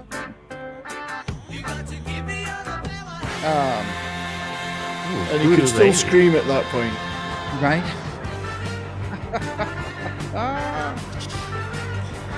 So we'll pause that. I love the guitar behind all that stuff. You've got all that orchestral stuff, but you can hear that guitar in there too. Played by Henry McCulloch, a very nice Irish guitar player who I met once. Really lovely guy. He was in Wings in the earlier days, and then replaced confusingly by Jimmy McCulloch. So I guess it was easier to keep the name and not change the promotional material. He wanted to call it Live and Let Drink. Live and Let Drink. Well, Henry was a bit of a drinker, I'll tell you that much. Yes. If you ever listen to My Love, Paul McCartney song My Love, that beautiful guitar solo in the middle, that's Henry McCulloch. Beautiful guitar solo. So anyway, Live and Let Die, Roger Moore, first kick at the can, my first Bond in the cinema, and I thought, fuck me, that was good. I think it's between this one and oh God, the one we mentioned earlier when we were talking backstage. We'll get to it being an actual For Your Eyes Only. Yeah, that's it. Yeah. For Your Eyes Only, for being For Your Thighs Only. Yeah, being the best Moore film. Or well, I don't know. He did several good ones, but it's so weird. The meter on him is either straight up or straight down, man. You've got this one, you've got The Spy Who Loved Me, you got I think they start to creak around the edges. But then you've got Octopussy and A View to a Kill, and I like A View to a Kill. I know you do. It's the first one you saw in the theater. John, I agree. I love that movie. But so let's. I'm a big fan of Octopussy, so. We all like a bit of Octopus. Sadly, this song only hit number 2 on the charts in the U.S.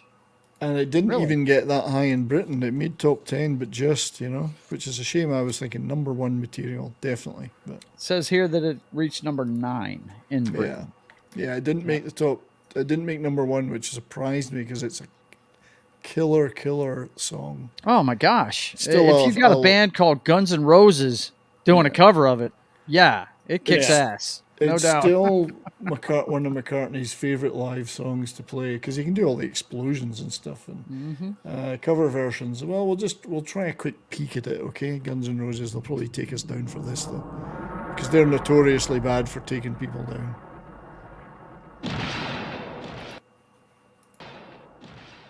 We'll just get a few seconds of it. This is Axel Grease. Axel Grease, that's it. Back when Axel could actually sing. Yeah. Back when he didn't weigh 300 pounds. Yep. Interesting that they picked this as a cover, though. We'll just flip forward till they kick in with the... It shows how well it works with rock guitars in it, though. Mm-hmm. So, yeah, it's great cover. No, it's one of the greatest songs ever recorded, if you ask me. It's freaking I don't want to awesome, risk too much more of that, because the Guns N' Roses are bad for copyright strikes, never mind claims, you know. So, we'll move on to the next movie in our exploration. That would be The Man with the Golden Buns. The Man with the Golden Gun. So, Man with the Golden Gun with Scott's bombshell, little lass, comics division height, Lulu.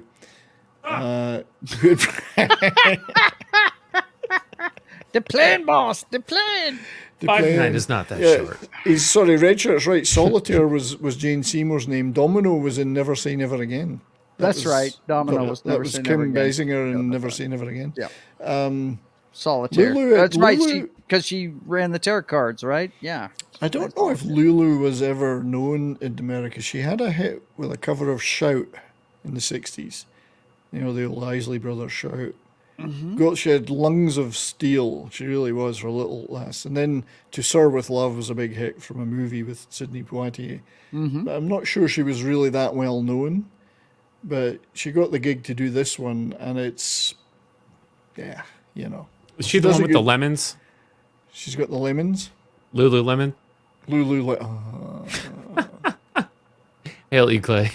Hang on, I got to give you something for that. You sound like a cop to me. That's for you. The plane, boss. The plane. The plane, boss. The plane. Sometimes a woman just needs a little schmuck. Yes, a little schmuck. Oh, there's a little dialogue here. E. Clay says, Octopussy's the one about the eight-legged cat, right? That's right. And yes. Legalize says, no, it's the one about the trans Dr. Octopus. And Dildo says, no, that's the hentai version. The version. I'd like to see a hentai Bond. That would be good. Hentai Bond. Ooh, can you imagine? Oh my gosh. Clip. I'd like to see a hentai Bond. I'm sure we're going to get that. Yeah. Right, so anyway, let's see what the opening bars of this song sound like. And it's not the greatest. It's not one of my favorites. Yeah, I don't even remember this tune. But we do have a rejected version to play after this. So stick around. It's going to get interesting. One of the best rejected versions.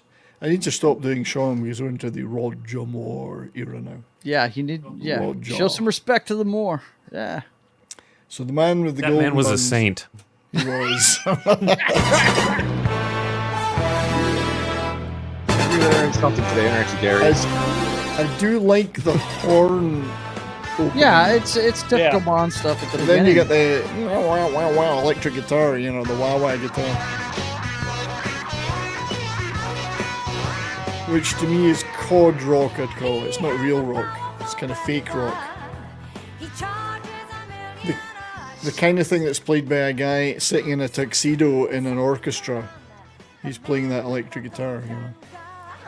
It's not played by a long-haired guy in denims, you know. The great Christopher Lee, though. Yeah, man, can't go wrong. He made a tit of himself 3 times in this film. Yes, he did. Britt Eklund, and the two of them, of course, were in The Wicker Man together. You know what's really interesting? If you read any of the Bond books after Fleming, the licensed Bond novels, every one of the villains had some kind of physical defect deformity to them. Yeah. And I think it started with this film right here with Homeboy with 3 nips. You know? Well, Sean Connery had a physical deformity. He had an oversized penis. We knew that already. I'm trying to think. Did Dr. No have like a deformity? Yeah, well, he's hands. He had no hands. Yeah. So which is a bit of a problem. Yeah, I mean, it's a bit of a, it's a little more than a third nipple, I guess. Well, it reminds he had no hands. He was a bit like. Hang on, I've got a clip of him. here, I think. Well, this is him. You have our gratitude. Yeah, see, only in capitalism can you have no hands and still take over the world. No.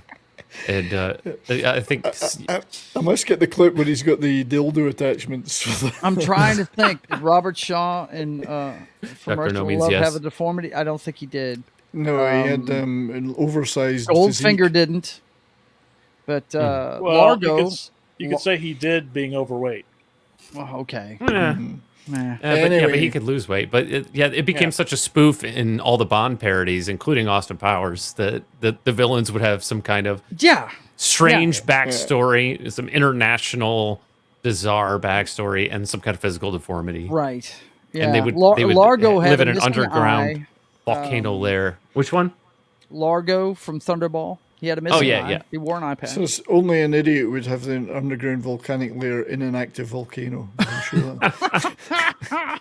So, And Dr. Evil had alopecia. The man with the golden gun had possibly the best rejected version of the theme Are song we ever. actually going to replace it? Let's find out. This would be 1,000,000 times better. We're going to play this one.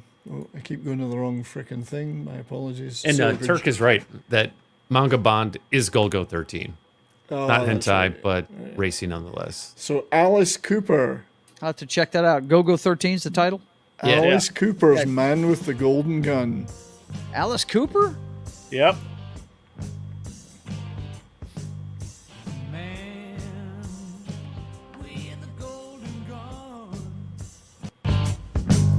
He's waiting somewhere out there for you. Ended up on the album Muscle of Love, but this was submitted for the movie. You'll never see him.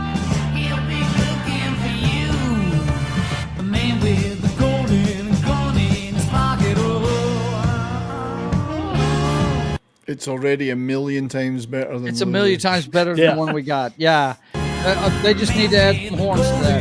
Gun in his cage. The man with the golden gun in your face. Now listen to this, it's great. In your face. He's really nailed it, I think.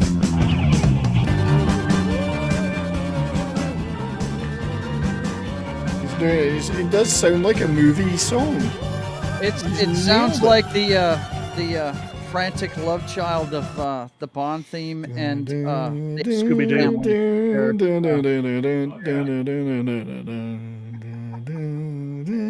Like the intro Yeah, that's to great. Men in Black. Add some horns to that. They should have done it, man. That would have been just good. the bass Who did line. Who did the music for Men in Black? Dun, dun, dun, God. dun, dun, dun, dun, dun, dun.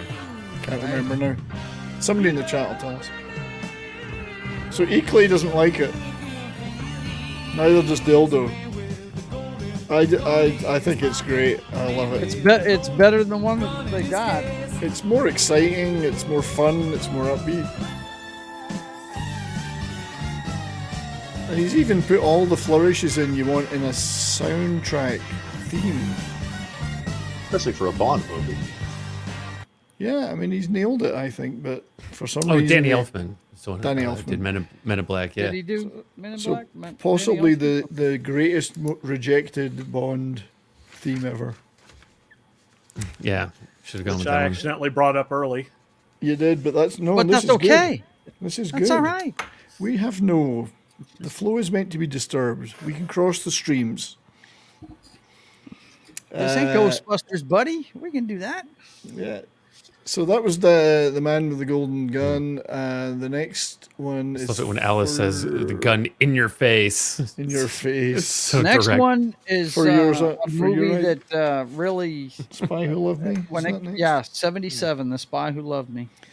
Carly Simon sings the theme song, and that movie was a milestone. It was the peak of the Roger Moore run for sure. So, as I showed earlier, I played in the for those who were here for the opening montage, and if you weren't here, please arrive at the show earlier.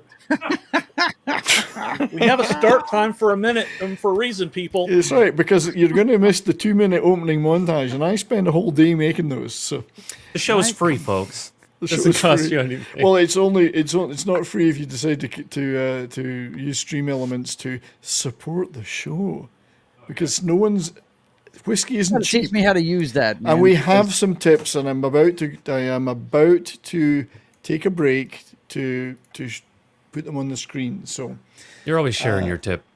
I'm always just a tip though. So we have some tips, and I would like to thank them. And I think now's a good time to stop and do that. So the wonderful Christian Delorme tipped $5, and he says, "My money is worth something to you in Alberta." Well, indeed, that's Quebec money in Alberta. It's worth double, because we have less taxes. So thank you, Christian, my friend, for that. We have another great supporter of the show and of the channel, the wonderful Lisa, my hockey sister in hockey, tipped $6.64, which is a very specific number. Loves the James Bond theme songs content. Thank you. Sorry, I'm not highlighting these, am I? Give me a second to get back to... Both you and your producer are slacking. What a day. Sorry, I got to go back and do that again. I've lost my StreamYard. What the hell? Sorry. Talk amongst yourselves. Well, there we go. Right, I've got the back. I've got so many browsers open. So Christian, sorry, was that one? So thank you, Christian. Really appreciate that, mate. Great stuff. And Lisa, very much appreciate it. Thank you. These are all going to studio improvements. Trust me, or whiskey, one or the other. It's it could be one, it could be the other. And there was also another tip from my Quebecois buddy. Sorry, they're coming in thick and fast now, as the actress said to the bishop. Giggity. So Christian has tipped yet again $2. Hot redheads should be a must on your streams at 70s. Well, we did have Courtney on earlier, so she is a hot redhead, and she's all right. She said she'll be back. She'll be back, so we'll get her back on. But hot Studio redheads improvements equal cocaine. Well, no, I can't afford that. It's times are hard. It's baking powder only at the moment. So,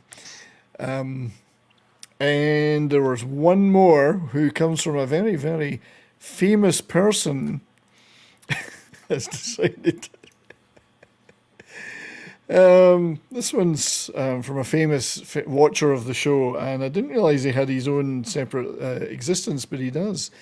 That would be Bond. James Bond has tipped $6.90, or would that be 69? Let me put my thunderballs in your octopusy. My probably- thunderballs in My your thunderballs octopus. in your octopusy. Roger Moore would never do that. I can only handle one pussy at a time. So, we're not ending, by the way, Courtney. It looks like this show's going to go to midnight at this rate. We're only halfway through the movies. Well, thank you for all those tips. I really appreciate it, and I'll keep my eye on the old Stream Elements thing if any more come in. It's great you're all here. Thank you for being here. We get 35 likes, 18 people still watching now. That's what we're here for. Having a laugh and some entertainment, so thank you. We'll move on from the man with the golden gun. It seems that we've divided the audience. Some people didn't like the Alice Cooper, so... We call those people Philistines. We do. I think I probably got a video clip for them somewhere with...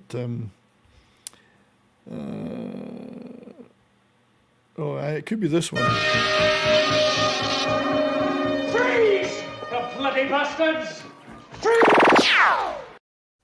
That's for people who don't like Alice Cooper's. I haven't seen that movie in quite a bit. Yeah, Timothy Dalton, though, you see? You see what I did there? So what was after? Watch it. You're crossing the streams, buddy.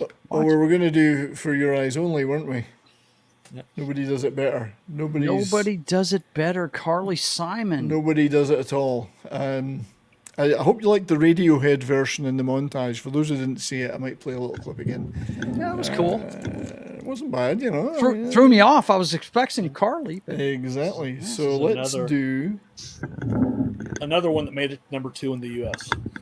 Oh, it would, yeah, I can't believe it didn't make it to number 1. They were playing it every hour on the hour. The Spy Who Loved Me. Yeah, this is a big tune. I did like the Union Jack umbrella. Fuck, what am I saying? Union Jack parachute. Everyone loved that. Yeah. So proud. Makes you proud. Makes me erect with pride. Stiff with pride. Too mentioned. Oh, man. So, funnily enough, Carly Simon didn't write this. She's a great songwriter. She was married to a really good songwriter, too. James Taylor. Yep. Marvin Hamlish and Carol Bayer Sager wrote this. I like Carol Bayer Sager. Wow. She wrote some great songs. Talk about names. Good Lord. She was one of the what do they call it? The Brill Building, they used to call it. Neil Sedaka, Carole King, Carol Bayer Sager wrote a lot of those 60s hits. Yep. It's a great melody. It sounds like a softcore porn. It does. You might confuse this movie with that at certain points. I mean, they really showed off the lead actress's assets, if you know what I'm saying. Oh, yeah, but it's Barbara Bach. What do you expect? Yeah. Oh yeah. Wow. So there's a Beatles connection for you, given that she's married to Ringo. Is she? Yeah, Wow. she's been married to Ringo for a long time. Wow. Lucky dude. Half as good as you. And I think her sister's married to Joe Walsh or something. So Joe Walsh is a brother-in-law to Ringo Starr, something like that. Wow. It's very incestuous. I think Yeah. Joe I and Ringo. love this right here with the girl friggin' doing gymnastics on the gun barrel. I thought that was awesome. It is pretty neat. I think Joe and Ringo should just have got married. They would have saved a lot of mucking about. This is a neat image tue, where he shoots them down. The toy soldiers? Yeah. Yeah. I think Dildo is trying to say this one is gay. Well, it's gay with an H, though. It's gay. But yeah, I mean, it's soft core, soft rock, MOR, but of its kind, it's a perfect Jiggle effect example. is through the roof on this. It is. There's a lot of jiggle. I think we better stop that one because we've kind of gone on for about 30 seconds more than the Spy Who Rubbed Me. We're definitely transforming it with our commentary, though, my friend. No doubt. Who rubbed me. We're good. Question is, transforming it into what? Yeah, Right. well, exactly. But that is not the most Bond sounding tune, but no. It does feature the definitely title one of the movie. best songs that they ever made for a Bond movie. It's really good. It's really I think good. it's the sort of song that would have been a hit without the movie. Yeah, absolutely. Some of them are tied to the movie. That one would have been a hit anyway. Hail Captain Infinity. Hey, Captain. Good to see you, buddy. There he is. So, Spy Who Jiggled. moving on Yeah, from the Spy Who Jiggled. That's pretty In fact, much it, bro. I think that was a Jell-O commercial. If you guys have never seen this, Barbara Bach jiggles all over this show. It's ridiculous. Well, it substitutes for The acting. Russian, really. the Russian agent. Yes. So, just a quick peek at the Radiohead. This was in the opening. This was in my opening montage. Nobody does it better. Somebody give that guy back his balls. We're going to be talking about Radiohead later because they did have a go at a Bond theme, and it's a good one. Nobody does it half as good as you. I love the way he sings everything like just off key. Yeah. But that's what he does, Tom York. Everything's just off key. I wasn't looking but somehow you found me. I like the I always loved rocked up versions of MOR songs. Like a Carpenter song done by a hard rock band. I love that stuff. The spiral of me is keeping all my secrets safe tonight. So that's pretty good. That would have done good. I would have liked that. There needs to be a metal cover band of Air Supply. Oh God, I'm all out of love. Oh, dark. Can you imagine? Imperatus could suggest a band that could do that as a dark black metal cover. We want black metal versions. He's over there going, no. No, I can't really say much because some of the bands I do listen to have done some very strange covers. Yeah. What about that? Intro covered Oingo Boingo. Yeah. I think there's a James Bond cover by Crazy Frog. We're going to have to look at that later. You know, the Crazy Frog song. So that was For Your Eyes Only, which is a good film. A great movie. Great Good movie. movie. First one I saw in the theater. Yeah. Like I said, you know, as a, what was that, 77? Is that Yeah, what year it's that was? 77. That was The Spy Who Loved Me, not. Oh, sorry, Spy Who Loved Me, yeah. Good Yeah. movie, 77. And, Sorry, because for... I was 12 years old, so I was enthralled with the jiggle effect going on in that flick. Because For Your Eyes Only is later, yeah.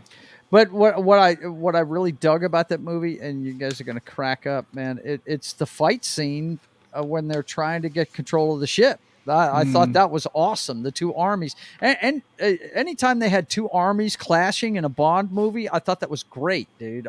You know, you didn't see it that much. It was usually Bond against a couple of guys or something like that. But you know, when it came down to two factions fighting each other, I thought that was cool as hell, man. All that stuff. So I was only thinking of one thing in 1977. That's Star Wars. Because I was just 7. Well, Bond was trying to compete, and that's why the next Bond movie was. That's why the next Bond movie turned out to be the biggest. The last comment before the captain's there about "You're the air that I breathe." That's interesting. I never thought there was a similarity between Creep and The Air That I Breathe, but maybe there is, and I'm going to have to listen to that later. I love The Air That I Breathe. I'm a huge Hollies fan, and that is one of the greatest songs ever made. And Creep is also a brilliant song. I never saw a connection between them, but maybe they share a certain thematic structure or a certain song structure. Yeah, Shifty's like a mentat from Dune. Yeah. He's got everything archived in his brain. Oh, that's brilliant. And then what did the captain say? Sorry, the captain He was saying said, now get Carly Simon to sing Fitter Happier. Oh, yeah. I'll try. No, Dildo's she does much now, doesn't she? Laugh. What's Dildo's latest? I'm glad you're doing this, Darius. Thank you with the comments, because I'm otherwise occupied. I'm looking. Oh, Summer Breeze, yeah. Well, I've got like Red Cross doing Yesterday Once More and stuff like that. Stash in his bum. It's off the plastic bag.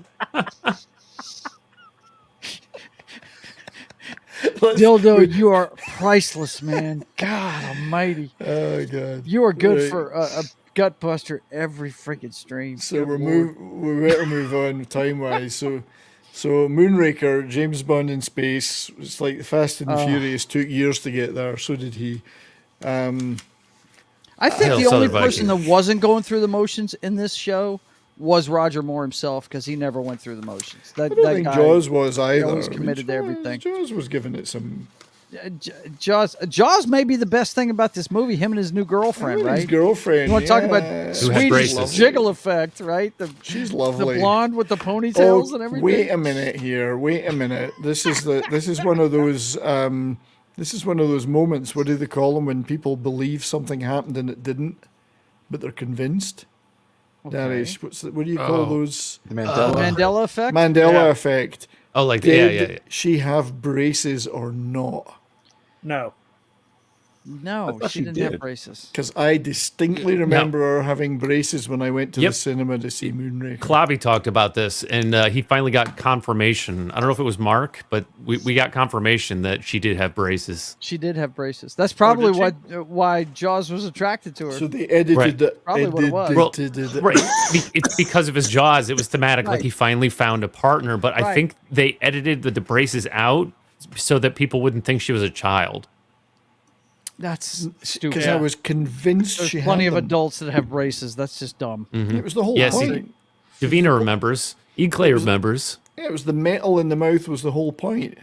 He saw Brian her and fell remembers. in love. Yep. Yeah.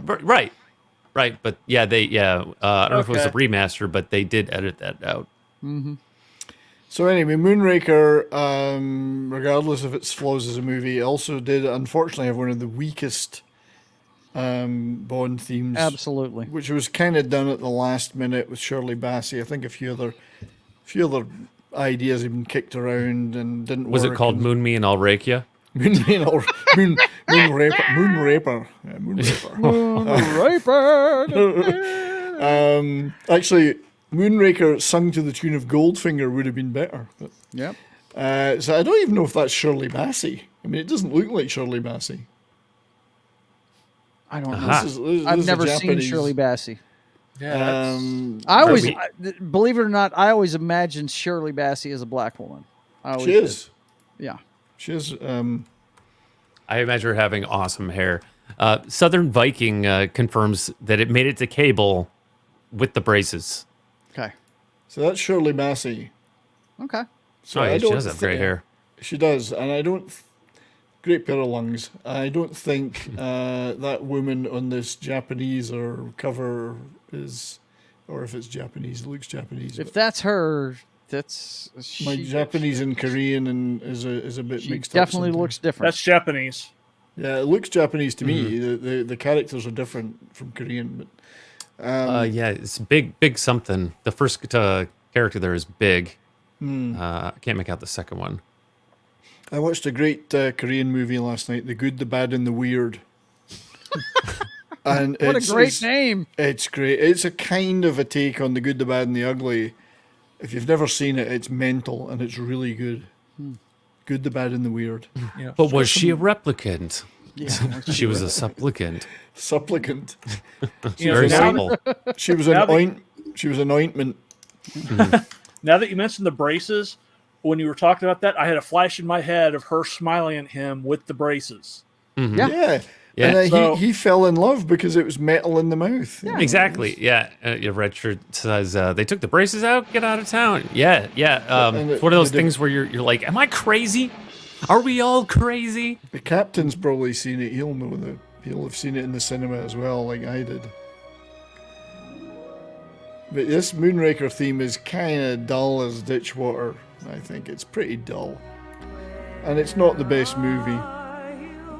Yeah. It's, Why are we doing why this? are we watching Why this are we movie? doing this? I don't want to be here. And she Why doesn't are they perform it trying to live. make James She never Bond, Star she never Wars? performed it live much because it was just So there was a John Barry and Hal David, but it's pish.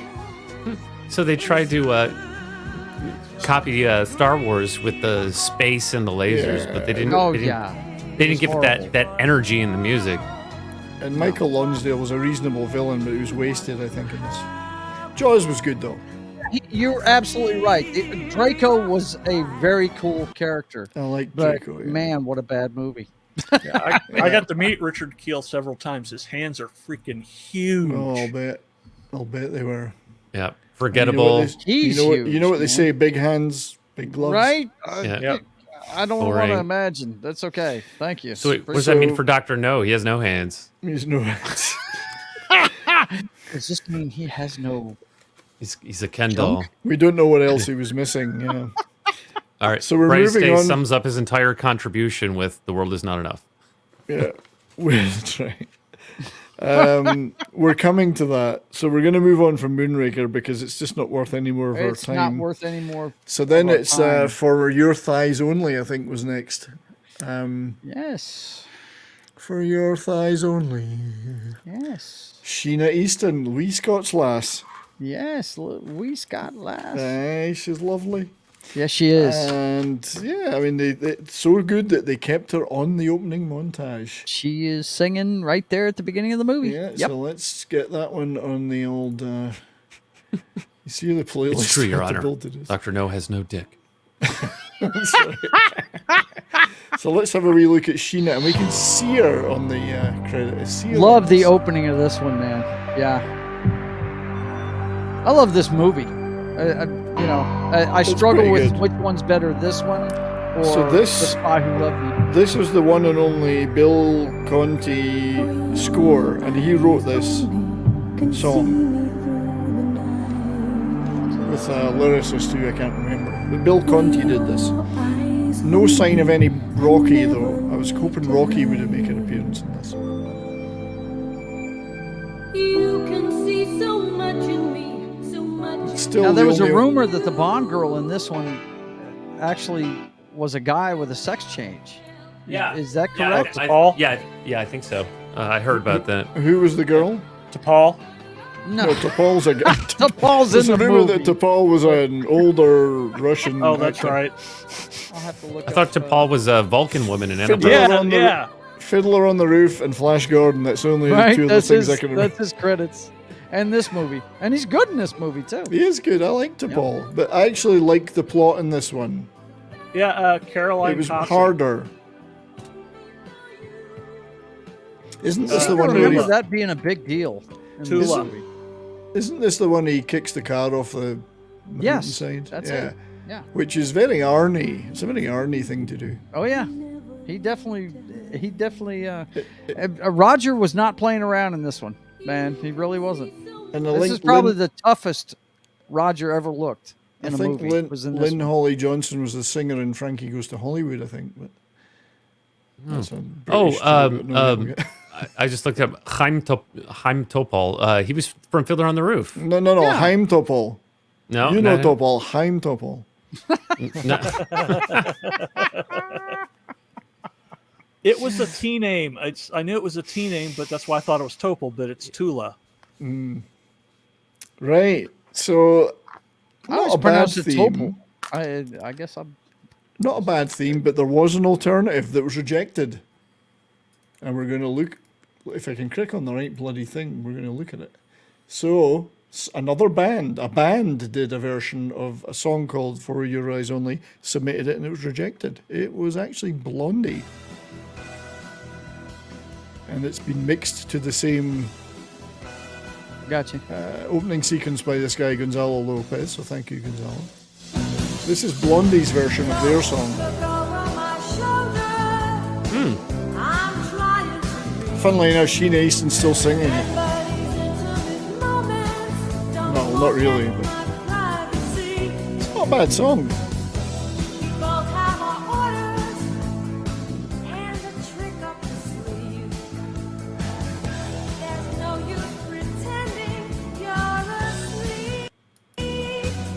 But it does sound very Blondie.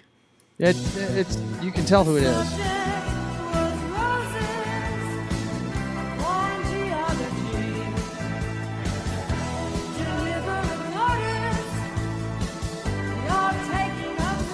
I'd say that's even.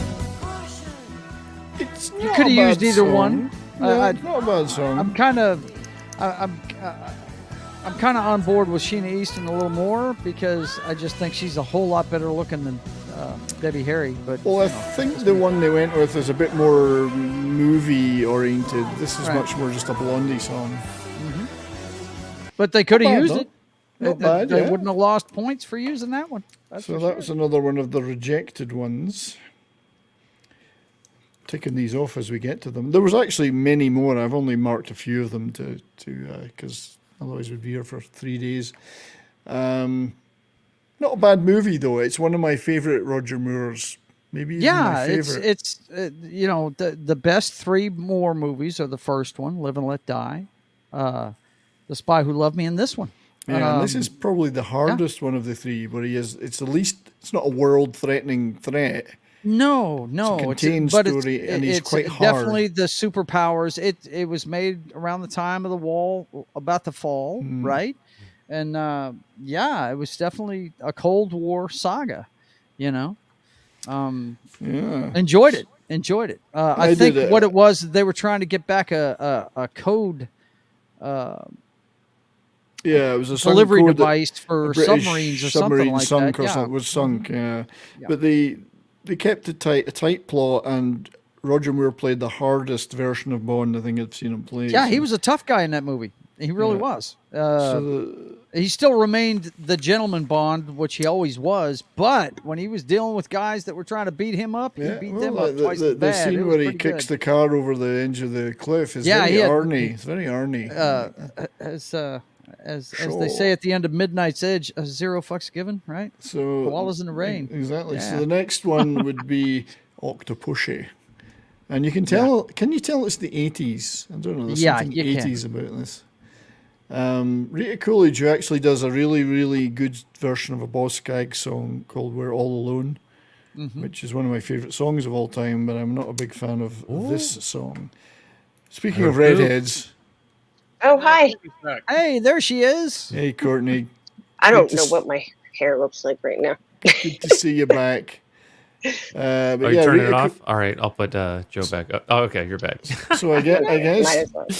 I guess they knew they were never going to be able to write a song called Octopussy. Right? Yeah, Not played they're on the not gonna radio. Get away with that one, bro. Not play it on the radio.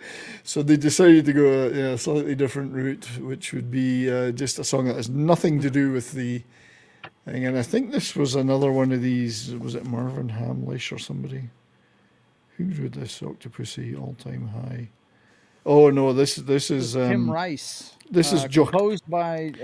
this John was Barry and John Tim Rice. Barry, but it was Tim Rice, and I'm right. Andrew Lloyd Webber, Tim Rice. Tim Rice did the lyrics. Not one of my favorites. Andrew Lloyd Webber? No, I mean this song. I'm not that big a fan of Andrew Lloyd Webber either, to be honest. Darius came running back. Okay, Drew. No, I'm just surprised. Why would I like Andrew Lloyd Webber?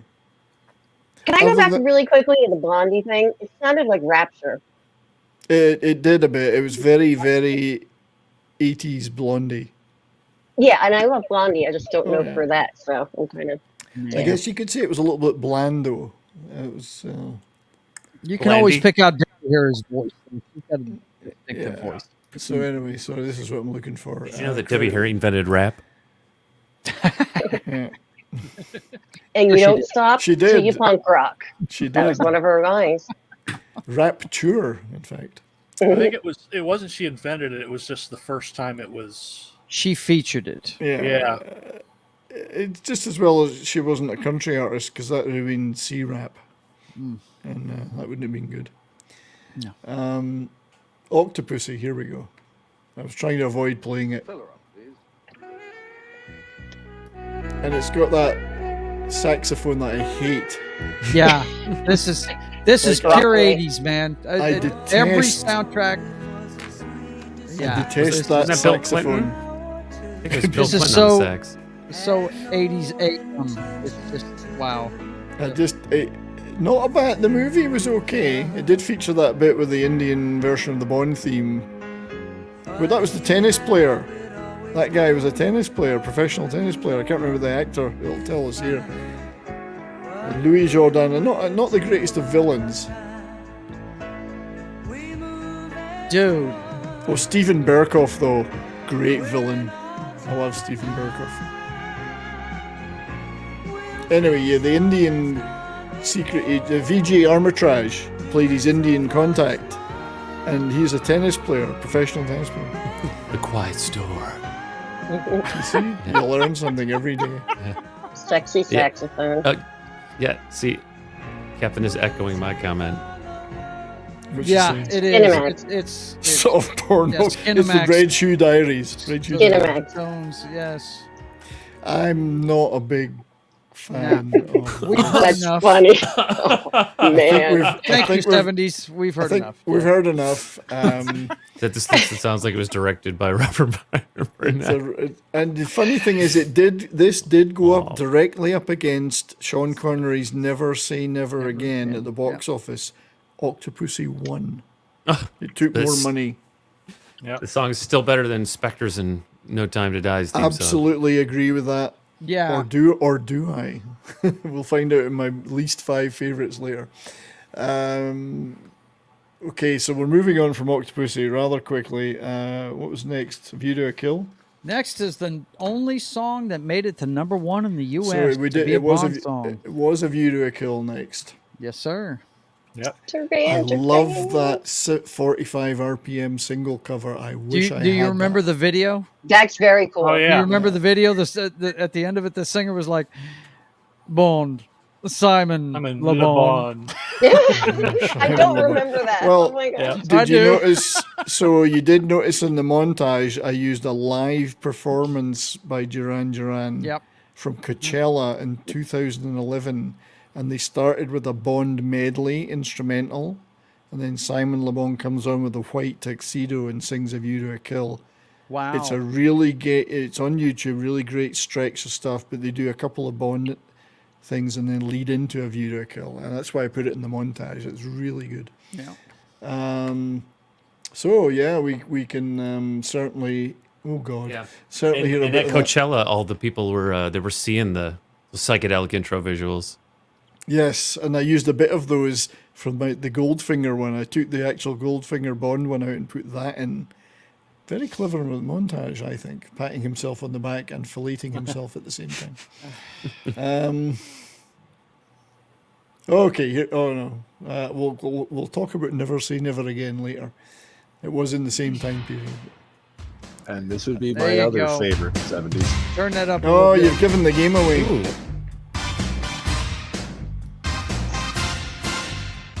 This was at It the does height have the- of MTV, guys. I do like This the was on drumming. every hour on the hour. Oh, yeah. It was crazy. I still think it's very inconsiderate of Duran Duran to have a drummer called Roger Taylor. Right? It just confuses the shit out of me. But And great then, tune. and then to have two other Taylors in the band, and none of the three are Me related. too.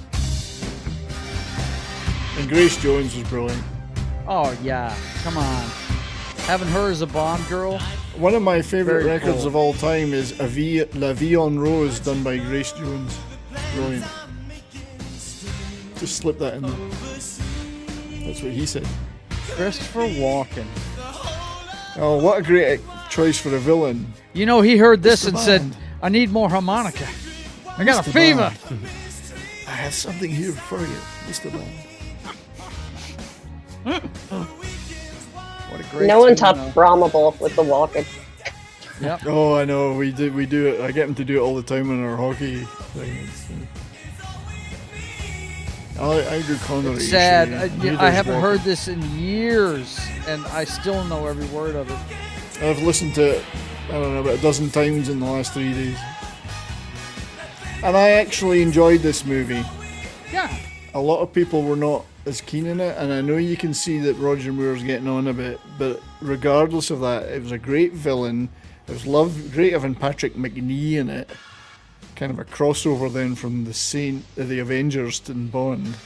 Yeah. I loved it. It had a great sense of humour. I loved the bit where he shoots they're out shooting. Oh no, that was Draco. That was a different one. Sorry. The horse racing is the one is in this. Yeah. Yeah. That the horse has been injected with The whole thing with the big sticks kind of threw me off. I was like, what are we doing here? But Anyway, great tune. Yeah. Written by the band themselves, so it wasn't like written for them by anybody. No, you can tell who was singing it, but it fits, and I thought it was a great Bond theme. Yeah, really did. So if you get the chance, and I have it here somewhere, I think. Oh yeah, But he had a big part later. Yeah. So go and watch this YouTube video that somebody called Rox CODD has put up. It's the entire Bond medley from Coachella. Oh wow. Oh wow. So they do a medley and then A View to a Kill, but he starts singing it slowly, then the drums kick in later. And I don't know if we'll get away with playing all of this, but so Just show your favorite part. So John Taylor is a huge Bond fan, which is why they wanted to do A View to a Kill. He's got a little orchestra with him. Oh, you hear it. Dun, dun, dun, dun. Yep. That's Goldfinger right there. It's cool, yeah. It's a tribute to John Barry. This is the visuals I used for my montage. Nice. Oh, they're making the guitar talk for the vocals too. That's cool.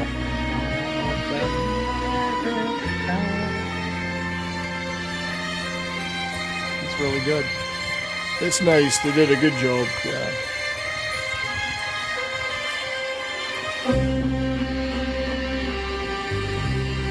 Diamonds are forever. That's cool, man. Which one of them you said is the Bond fan in the band? The bass player, John Taylor. Okay. Enormous Bond fan. He lobbied to get them A View to a Kill selected. Wow. Sorry. Joe. This is New bomb towards comment. And this is the bit I started to. Yeah. No, I'm not, bro. I can't whistle for nothing. And this is the bit I had in my opening montage.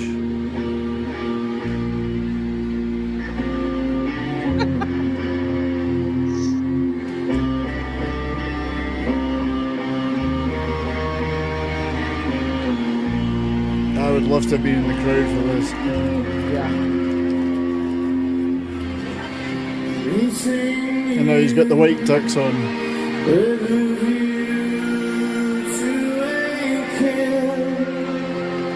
Wow. He sings really well here. We're not being taken down yet, I hope. No, we're good so far. You're good. Might want to pause it occasionally, though. That tux is where it's at. Yeah, I'm gonna pop forward.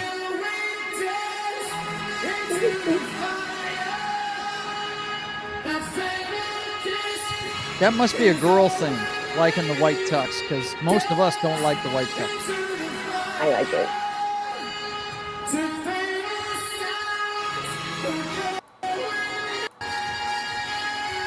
I'm just getting forward to where the drums kick in.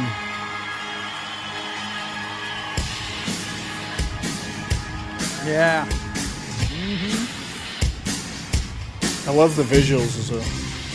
Being projected they on did the a good screen. job with it. It's one of the best Bond sections that a band's done live ever. Because that's not from any of the films. That's something they produced themselves. They've done it themselves, yeah.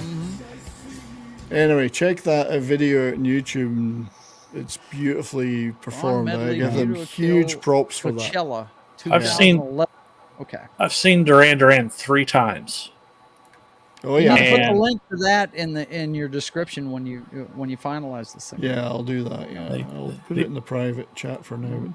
My- Yeah, everybody check that out. It's a great performance. Never, I mean, I'll be brutally honest. They're not one of my favorite bands. I've owned some of their singles, like Planet Earth.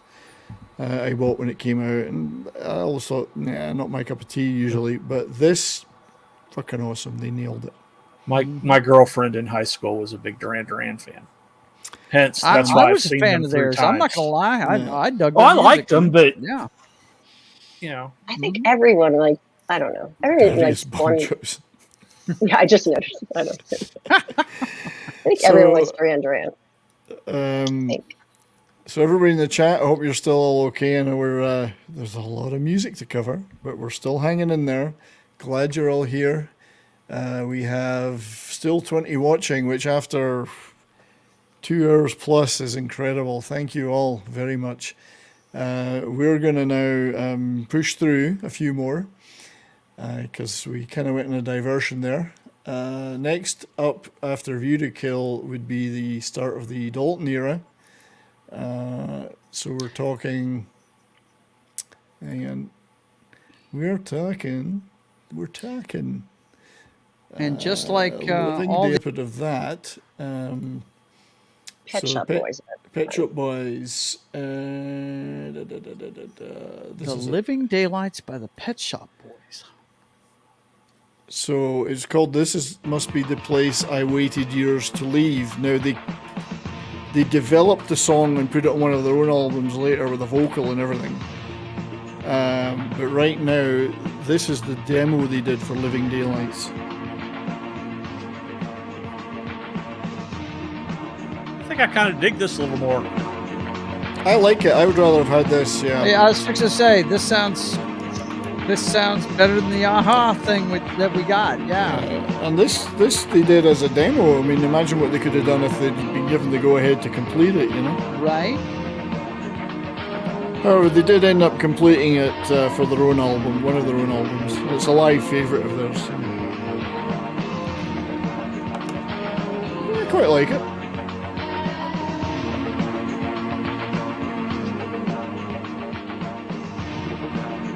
So, you know, that was another rejected one that they didn't go for, but I think I could have seen that happening. Yeah. So that was a Living Daylights. They ended up with Aha. It was a bit of a hit, but nothing major. It's meh. It's kind of meh, you know. The movie was good though. A lot of people weren't into it because, like I said, a lot of people at the time wanted to see Roger Moore play him, but NBC would not let him out of his contract with Remington Steele at the time. Brosnan? Brosnan. Yeah, Brosnan. Yeah. Who did I say? I'm sorry. Roger Moore. Roger Moore would have needed... Brosnan that we were trying to get into that role, yeah. Roger Moore would have needed the monkey glands at that right. point. Yeah. So the next one, License to Kill, they kind of went back to an older fashioned singer like Gladys Knight. Without the pips. There was no pips in this one, just Gladys Knight. Yep. License to Kill, yeah, you know, it doesn't... No. The Dalton era is hard to remember unless you're a big Bond fan. I don't remember this. License to Kill was not good. It's not. License to Thrill. It's not good. The song's not that great. The movie's not that great. I think the Beastie Boys would probably have been better with License to Ill. But. Yeah. I was willing to give Dalton a chance, though, because I was a fan of his from The Flash, or from Flash. Yeah, Dalton was okay. I had no Flash problem Gordon. with him. What's the actor's name that's in... I mean, he's Welsh, so that's a strike against him. The hitman, the Sicario. Benicio del Toro. He's in this movie as Robert Davi is the villain. Yeah, Robert Davi's the big villain, but his right-hand man is Benicio del Toro. That's right. And I almost thought it wasn't him when I rewatched it later on, but that's him. He's extremely skinny in this movie. Oh, yeah. Tony Soto? Yep. Anthony Zerbe. I felt this was just a boring, bland, old-fashioned memoir. Yeah, they tried to go back to the Bassey thing, and it's okay, but you know, they missed the mark. And earlier on we played the Eric Clapton rejected one for this, which would have been better, I think. Would have been better. Yes, absolutely. Wayne Newton was in it as well. Well, he was the religious Wayne Newton. Yes, he was running the cult. Bless you, he's running away at the end. Bless you, my child. It was okay. I mean, it was a good enough film. It's a laughable movie, though. And to think that they were going to give him Goldeneye, but Brosnan then got out of his contract. So we'll move on. And after this movie, the Bond series was damn near dead. It really was. Went on a bit of a hiatus, didn't it? Yeah. Yeah, it did. And 6 years between 89 to 95. Yeah. So Goldeneye was next, and it rejuvenated the series, like we all knew Brosnan would when he showed up. That's what I saw in the theater. That's the only one. Really? Yeah. Yeah. So Goldeneye. There was a lot of excitement for this, and I personally, I could see why there was excitement. James, for England. For England, Alec. That movie's awful. Oh, shit. Even go watch it, dude. Sorry, that movie's great. Welcome to Brahma Bull. How are you, sir? Pretty good. How are you guys? Daddy. Good. Hey, Glad to see you. Good to see you, buddy. guys. Told you I'd be able to swing by for a little bit. I got maybe 20, 30 minutes, so. Yeah, hockey I'm on. digging the background. You made it to the Brosnan era, bro. Yep. We're at GoldenEye. That's where it started for me, so that works out pretty good. Cool. That's great. Glad you could join for a while, mate. Thanks for coming in. Absolutely. We're up to GoldenEye. Tina Turner got the tune, and this is one that was written by Bono, I think. and the Yeah, Edge. Bono and the Edge. Yeah, which immediately made me dislike it, but I didn't know that. but yeah, it's okay. Tina does a good job. She has a good choice for a Bond theme. I just thought it was a fairly blah song. Movie was good though. Yeah. So let's just quick few seconds of it.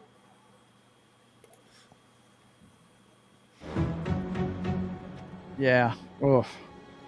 The big open, he goes off the edge in the jet or whatever, doesn't he? Oh, dude, just yeah.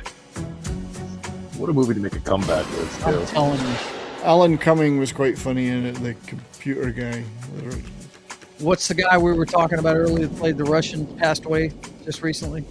Robbie Coltrane. Robbie Coltrane. Yeah, this is where that clip comes from. Yeah.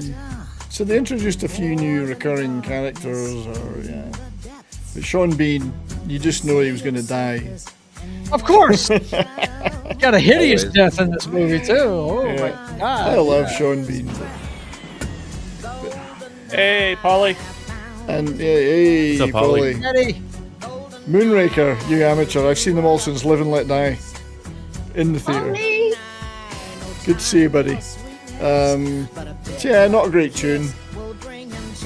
Not the greatest, but I love the visuals in the opening because at the time I was let's see, I was out of the military about 10 years and I still didn't trust Russians, and I see all this Russian stuff at the beginning of it. I was like, man, this is some Cold War stuff right here. Yeah, they made an attempt to update the visuals, and there's less kind of women. Anyway, it's not a bad tune, and it does fit the film. I just think it's. Well, I've told you before. Here coming up in a couple of them. Hang on one second. That Avatar was inspired. My Avatar was inspired from a Bond film opening, and when you play it, I'll show you exactly where it's at.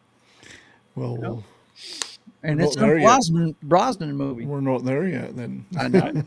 We're getting This also had a really popular video game. Yes, it did. It's great. Yeah, it's a great game. Yeah, the video game. Wow, it's Very still good game. in my top 5 video games ever. Lost a lot of sleep on that game. Right? It took you a long time to get there, but when you got the satellite dish part, how many of you guys have played the satellite dish over and over again with all of those guys? Oh, the Cradle? flying at you? Yeah. Yeah, that was my first-person shooter. Great game, good movie. Brosnan was good. Music was okay, wasn't bad. Yeah.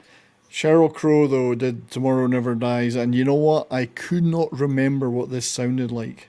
I had to go and play it because I thought, no idea. Yep. I have no idea anything from here on. Actually, I'm learning now. Yeah, I had no clue as to what it sounded like, and we'll find out a little snippet of it. I went and saw her live, and that girl needs to learn her audience. She really does. Oh, was she? Well, like, okay. she started spouting some anti-war rhetoric or something like that, anti-American stuff. And now you got to remember, I live right next door to an Air Force base. I'm telling you, half of that place left when she started. On the other hand, she does only use 1 square of toilet paper a day. So true. So she's very environmentally sound. Yeah. Very clean. I don't want to think about it. Right. I like Jonathan Pryce, but he was a fairly weak supervillain. Michelle Yeoh was all right, but Terry Hatcher, of course, was perfect as a scientist. This is my favorite Bond. I'm glad I didn't see this actually. Oh, it's good. Maybe I should. It's my favorite Brosnan one because of the Jeffrey Palmer motorcycle scene in it. The But the motorcycle scene is awesome. Oh, that's a good one. Yeah, That with is the two of them on the fantastic. bike, When they jump the helicopter shooting each and all other. that Yeah, stuff, that is fantastic. Shooting in 2 directions. Yeah, the song is. It's not the greatest. I think Shifty-Gism's right. The chorus does pick it up a bit, but the rest of the song's like. Yeah. I really don't like Sheryl Crow. I love the opening scene though, where he has to but- get the nuclear missiles out with that jet. That is awesome. But there was another song which was rejected for this. Uh-oh. So another band, the British band, had a bash at this, and it was when the film was still called Tomorrow Never Lies, as opposed to Dies. So they wrote a song called Tomorrow Never Lies for it. And both are a reference to Tomorrow Never Knows. That's right. By the Beatles, right? So Pulp. Oh, I love Pulp. Did a version. He said it was called Tomorrow Never Lies. And I actually think it's better than the show. I like this better. Yeah, I like it better. I like their guitar player, Richard Hawley. He does great solo albums. Really nice albums. I didn't know that. Oh, they're brilliant. Beautiful. Very mellow, but very beautiful.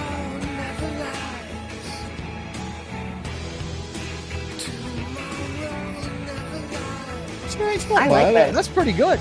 It's better than the Sheryl Crow. Oh yeah. Oh yeah.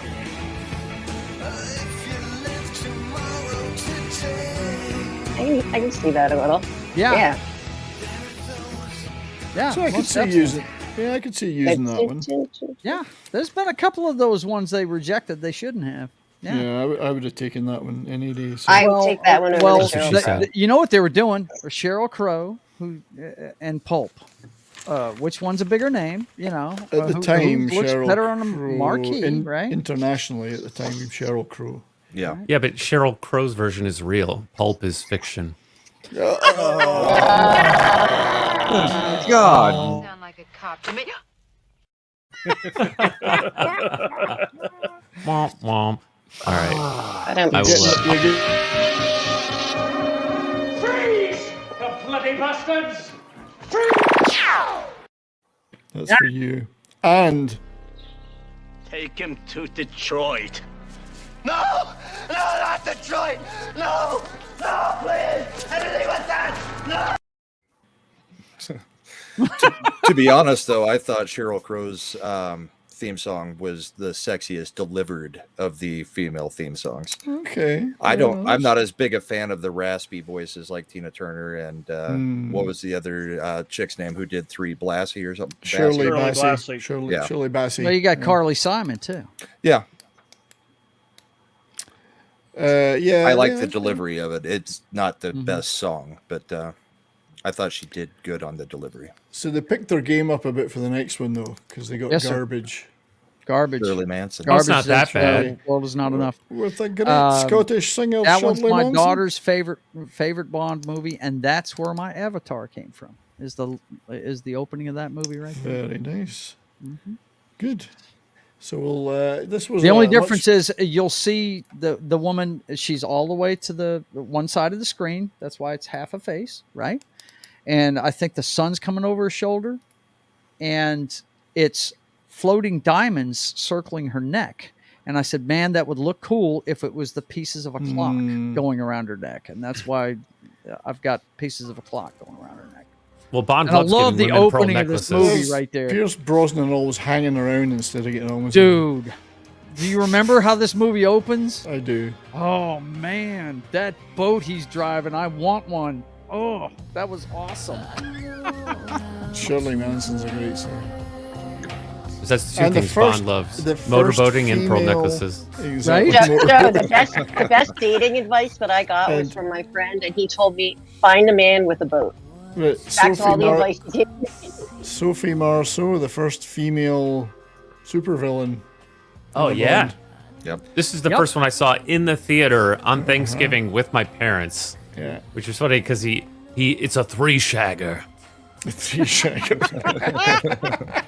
See, they went right down to a 1 shagger at the end. It's just not good enough. Yeah, Robbie Coltrane's in this one too. Coltrane's in it. Yeah, but unfortunately, Denise Richards is.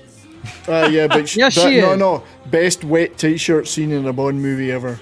Worst nuclear physicist. Christmas. Yeah. Nuclear physicist. What? Christmas only comes Christmas once joke. a year. Christmas comes but once a year. Yeah, I didn't get that joke at the time, but my parents were chuckling. Yeah, so actually, yeah, he shags 2 doctors in the movie. Yes, he You did. could make that sounds like a Doctor Who thing. Right? The 2 doctors shagged. Would be Well, one is his medical Was this doctor. the one Robert Carlyle was in as well? Right. Reynard. Renard, is that who played Renard? That's it. Yeah, Yeah. and he's a great villain in this. He is, and Yeah. Robert Gray, another great Fantastic. Scottish actor. Oh my God. Yeah, He you is can hear it. insane in this movie. But yeah, Denise Richards in a wet t-shirt. That I mean, she doesn't have to speak. She could just stand there. She probably shouldn't have spoken. She probably shouldn't.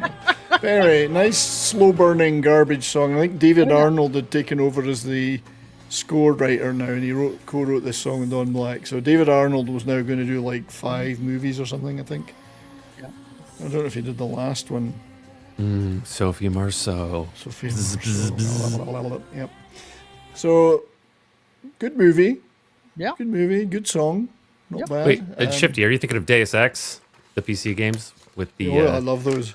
The cyberpunk with the circuit. Yeah. Oh no! Wait, it was the last one that had the circuit. That was the limit. last movie. Yeah. Spy Hard. Was this an inspiration for Spy Hard? It could have been. It was around that time. Possibly. So I think Shifty would know. So the next one is Madonna. not one of my favorite songs, but Madonna. Madogga. Yes. Madogga. Mahora? There's a woman who hasn't aged gracefully, but no, she has not.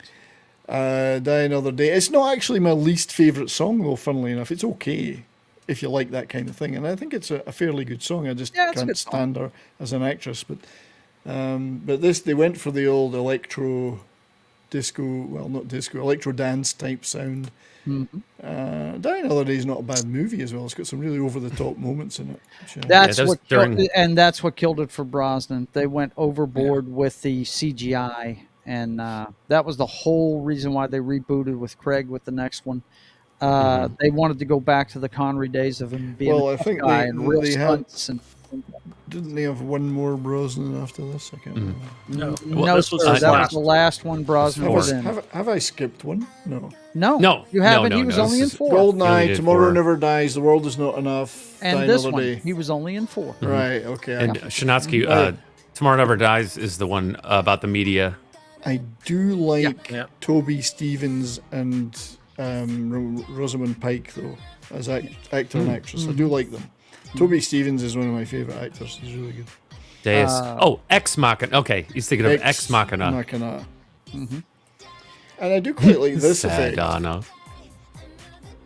But they'd moved away from the girls with the sexy girls with things on them. Yeah, everything went CGI. It was ridiculous. And David Arnold had kind of updated the themes. This movie basically killed Brosnan's run as James. But you know what? Best to get out when you're still physically capable anyway. Right. He was knocking on a bit. Before we get too far away from Toby Stevens, do you know who his mother is? It's Smith, Maggie Smith. Maggie Smith, yep. Yeah. That's Wendy right, from yeah. Hook. Indeed, and I remember from lots of British stuff years ago. Yeah. Zed Currs, Doctor Who, she was in the episodes of. Yep. And the prime of Miss Jean Brodie was her first big movie. It's an interesting film if you ever see it. But she's a school teacher. She's a school teacher in the 30s, and it turns out she's teaching them to like Mussolini. So anyway, not a fan of this theme. No, yeah, it's not the greatest. No. Now, did she make a cameo in the movie in the fencing scene? Yes, she did. It's one of the best parts of the movie too. I was hoping she'd be run that through. That sword fight in the fencing club is awesome. Davina said she stank it up. She stank it up. She's stanking up the fencing club. Yeah, she skanked it up. What I loved is when he grabbed that Scottish claymore off the wall and started swinging that sucker. Man, that was awesome. Yeah. Madonna was definitely better in Dick Tracy than this. Yes. Yeah. Well, she's pretty good with the dick, I believe. I'm going to say I have to remove you now. Right. She still looks human here, yeah. That's an Until 2022. Yep. That's an infraction. That's where she got it. The face-changing Korean villain. Just from Madonna. That's it. There it is. Her face changed from. Yep. Yeah. It's scary. We're doomed. So next Next comment just made me. let's move out of the Brosnan era. Yeah, we're out of the Brosnan era, and well, 4 we have years later, time. we enter the Blonde Bond era. The Blonde Bombshell. My actual least take care, favorite Legalize. Bond.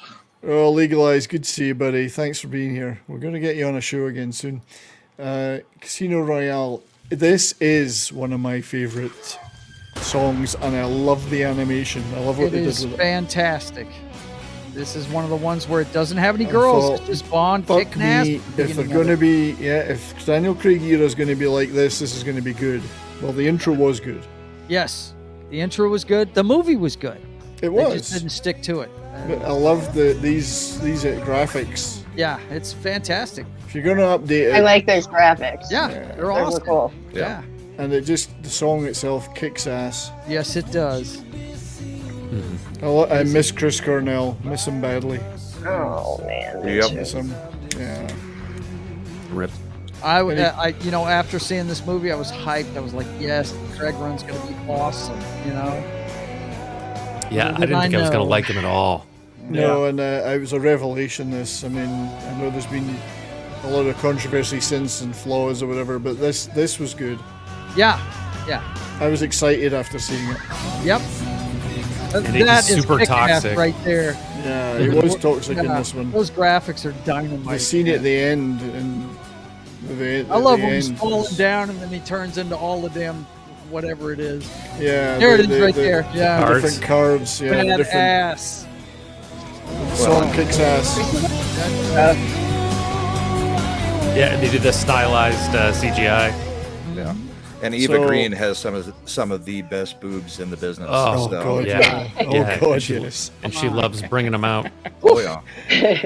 So I had to give them top marks for this. Top marks. And Top it's a marks great all around song. for that movie, period. I mean, they Right. really, whenever with GoldenEye and Live and Let Die, when they changed Bonds, they really went all in and tried to make it really special. But yeah, Polly, do you want to come on? Do you want to pop on, Polly? Yeah. Let me know in the chat. You're always welcome, Polly. So this movie is he's so toxic that in the middle of the movie, one of the lesser villains, he beats him at poker and wins all of his money and his sports car. That's and right. then he takes the sports car, drives around to pick up the guy's wife, and then he shags her, and then he goes to like a museum where the guy attacks him, and he stabs the guy in a crowd full of people. yeah, it's just totally zero It was like fuck given. Big man. Bang Boom. Great. Yeah. If I could separate this movie from the rest of Craig's Craig's Run, yeah. this would be This would be higher up on my list of Bond films because it was a good movie. Of course. But the rest of Craig's Run was a stinker as far as I'm concerned. There's one other good one. There's one other good one, and that's just because I'm an old man that I like it. But we'll get to that. Well, there's a number of flaws with the Craig movies. One is he never makes a Bond movie. He makes I'm starting to be Bond and I'm finished being Bond movies.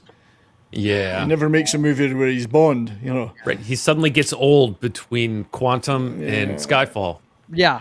Yeah. And then he just stays old for 3 movies. Yeah. So that kicked ass. But we'll move on to the next one, which was like Ava first one Green's great. boobs are huge. Huge. And very hydrated, I would say. Her boobs are the best They're boobs. moist. So then they made the Better the than all most other boobs.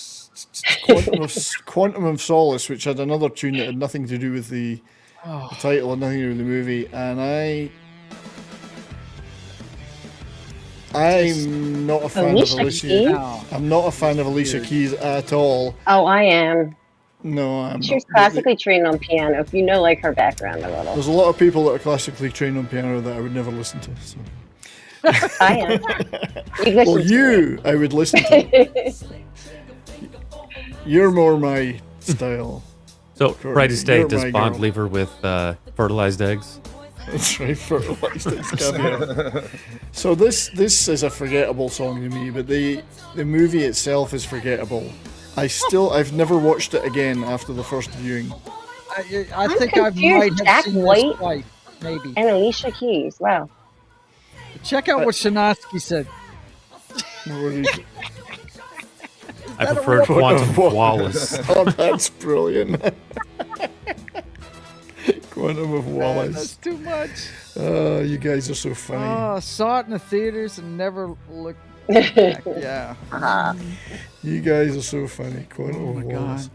So anyway, I think we'll skip on from this one because it bored the shit I don't out of remember me this. as a movie. None of us remember this one. Bored the hell out of And the only thing I remember about the movie itself was Hail Herod. that whenever he gave that guy a quart of oil to drink if he got thirsty in the middle of the desert. That's the only thing I remember. Because it was about water. It was about water, I think, wasn't it? Yeah, Yeah, that's, the guy was and trying to oil. buy up all the water. Yeah. Well, it pretended to be about oil, but then the spoiler, it was secretly about water. But that's Water, why the woman gets the like the Goldfinger dunk treatment, where she's covered in oil instead of gold. Yeah. Right. Oh, that's right. Yeah. I did like parts of Quantum. I'm not saying it was good, definitely not great, but I did like some parts of it. I loved how cynical he was. He was just so in such a dark place. Yeah, after the first one. That was the Because problem with he the lost his that was the girl. main problem with the Craig ones. He wanted to make Bond have a relationship. He was so with these fucking chicks. miserable most of the And time. that's you know? not what Bond's about, man. As part of a progression, I appreciated that because at the end of Casino Royale, he gets all of his like hope and faith smashed out of him, Right.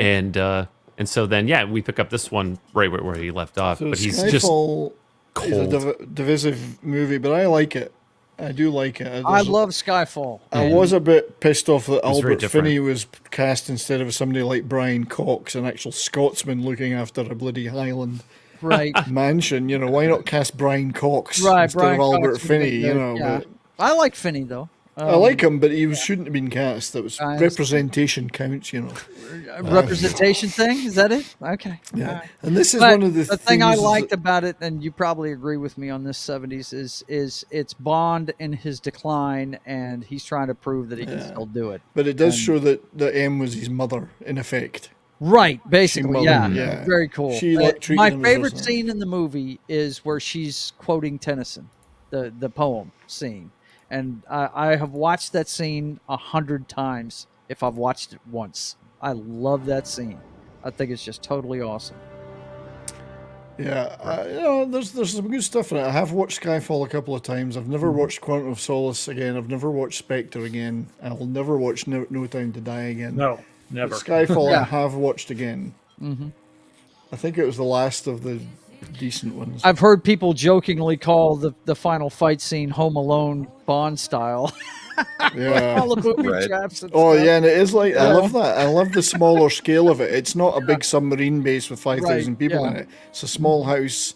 He's acting like what he is, a trained agent and killer on the ground, fighting guys and protecting that house. Oh, and I yeah. love that. It becomes very personal. Yes. Yeah, I like that. And the villain is fantastic. I'd put him in the top 5 villains. Javier Bardem? Any Bond movie. Yes. So the theme- He is fantastic in this movie. Yeah, the theme is okay. It's one of the better. It's nowhere near as good as Chris Concern, but only it, Bond theme to ever win the Oscar. yeah, it's as. Oh, really? Yes. And this is where they started Well, going Adele's- for. Eon wanted Oscar nominations for songs, so they went for Sam Smith, they went for Adele, they went for Billie Eilish. They won Oscar nominations for these songs. I had no clue that Billie Eilish did a song either.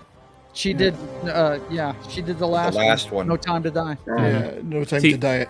No Time to Diet. Yeah. Yeah, No Time to Diet. That's it. Yeah. I'm still No. stuck some years back, you guys. It's okay. You haven't missed anything, really. I don't You can think I stop have at this either. film right here and never watch another. So let me tell you about the Academy Awards. We're going to talk about it briefly before we finish. But Casino Royale 1967, the movie, the spoof non-Eon Bond movie that was made. The song Peter in that, Sellers, yeah. The Look of Love, Dusty Springfield, beautiful song, should be in the top Bond songs. She got nominated for an Academy Award for Best Original Song for that. That burnt Cubby Broccoli and Eon for decades because that movie was unofficial. Yeah. And that she gets the nomination. None of the other ones ever did. That burnt them. So this is why they're so keen on them now. They want those Oscar nominations for these songs. Yep. So they pick the artist du jour, you know. And, yeah. And they're all moody and whatever. Yeah. If you've never seen that movie, it's a parody. And it's David funny. We're going to Niven show a plays bit James later. Bond, but everybody in the movie thinks that Peter Sellers is James Bond. But even Woody Allen's playing James Bond at one point. There's a bunch of people playing James Bond in it. It's funny. It's got two great songs in it, though, and we're going to talk about those a little later. But Hey, Joe, can you pronounce this? No. It's a bottle of water. A bottle of water. A bottle of water. A bottle of water. What? So we'll move on from Skyfall. It's a good enough tune. It's the last half decent Bond movie, the last half decent tune. The last decent Then we Bond went movie. on to Spectre, which Skyfall was the highest charted Bond song of the Craig era. all right, and that makes sense. It wasn't bad. I mean, that's not my cup of tea, but it was okay. But this was the non-binary guy, Sam Smith. It's got a great voice. The song. I think if I ever wanted a song to kill me, This song doesn't without taking fit. a handful of tranquilizers, this would kill me. Listening to this, Didn't he do that Say Something song? yeah, not a big I didn't even fan. know Sam was an NB. Well, they claimed he was, but you know, But he didn't shoot anyone at a nightclub. no, he did not. No. Well, not in maybe in the biblical sense, but not in. You know. He definitely shouldn't have been doing this song, in my opinion. It's Like, not a great. It's a dull song. I'm sorry, it's just dull. Look, And Sander Monica, though. Hammerslag in Monica the Bellucci. chat has Give me nailed it. Sander Hammerslag Yeah, has and nailed it. I'm not sure we're even going to play the Billie Eilish one because I don't care enough. The Shinatsky comment's great. Oh, Am I too far up? Hey, No, Sander. they're really coming now. Hello, Yeah, Sander. As the actress said to the bishop. Shinatsky, they have that in Sander said Colorado, shoot me. not clinics. That's though. awesome. The chat is brilliant. I love you all. Thank you for being here. It humbles me because it's just me who's coming to see me and my lovely team here. I'm humbled. The visuals don't match the song at all. No. No. But Nothing matches anything in this song. You've got We are- brilliant actors paired with Is a that an great octopus? Yeah. we script. have a rejected song. They rejected a way better song in favor of this. And we are going to talk about it right now. I cannot believe they rejected this song. Radiohead did a song called Spectre. They even stopped working on an album to do it, and then it was rejected, and they are fucking angry to this day. They interrupted making an album because they was told, "Oh, we want you to do this song Spectre," and they rejected it. And to this day, Radiohead are bitter about this. So this is their song called Spectre, and it's way better. Oh, just this arrangement is amazing. Just Like, it's a Bond the opening. orchestration. Yeah. Oh, take care, Polly. Oh, cheers, Polly. Good to see Bye, you, Polly. buddy. Bye, Thanks for Polly. being here, mate. Polly. Cheers, brother. What did I say? Well, I must have said something I didn't like. Terrible thing to say. I don't know that it was something being said by us. Or maybe it was somebody else.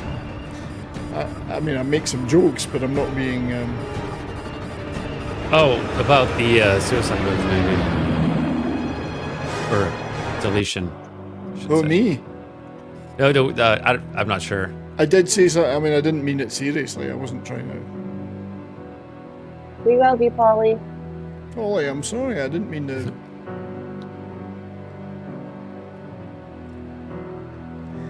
Oh well. Anyway, I didn't mean to upset anybody. So. Well, you know, Polly can come yell at us if he wants. He can just jump on and. So this is way better in my opinion.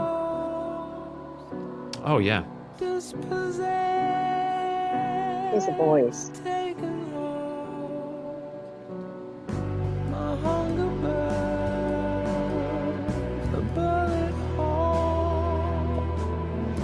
Yeah, this is way better.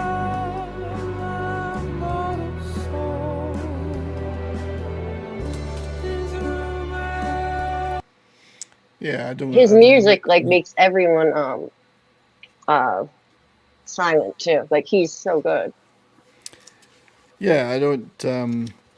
Well, Radiohead, the I whole just band. don't know. but- And they'd actually submitted another song that they'd written, but because it wasn't written specifically for the movie, it was rejected because they only want ones that are written for the movie so they can get the Academy Award for Best Original Song. So they said, And "We'll we go." got taken down. Yeah, I wonder. Oh. Yeah. That one's the one that did it. Yeah, unless it was my comments, of course.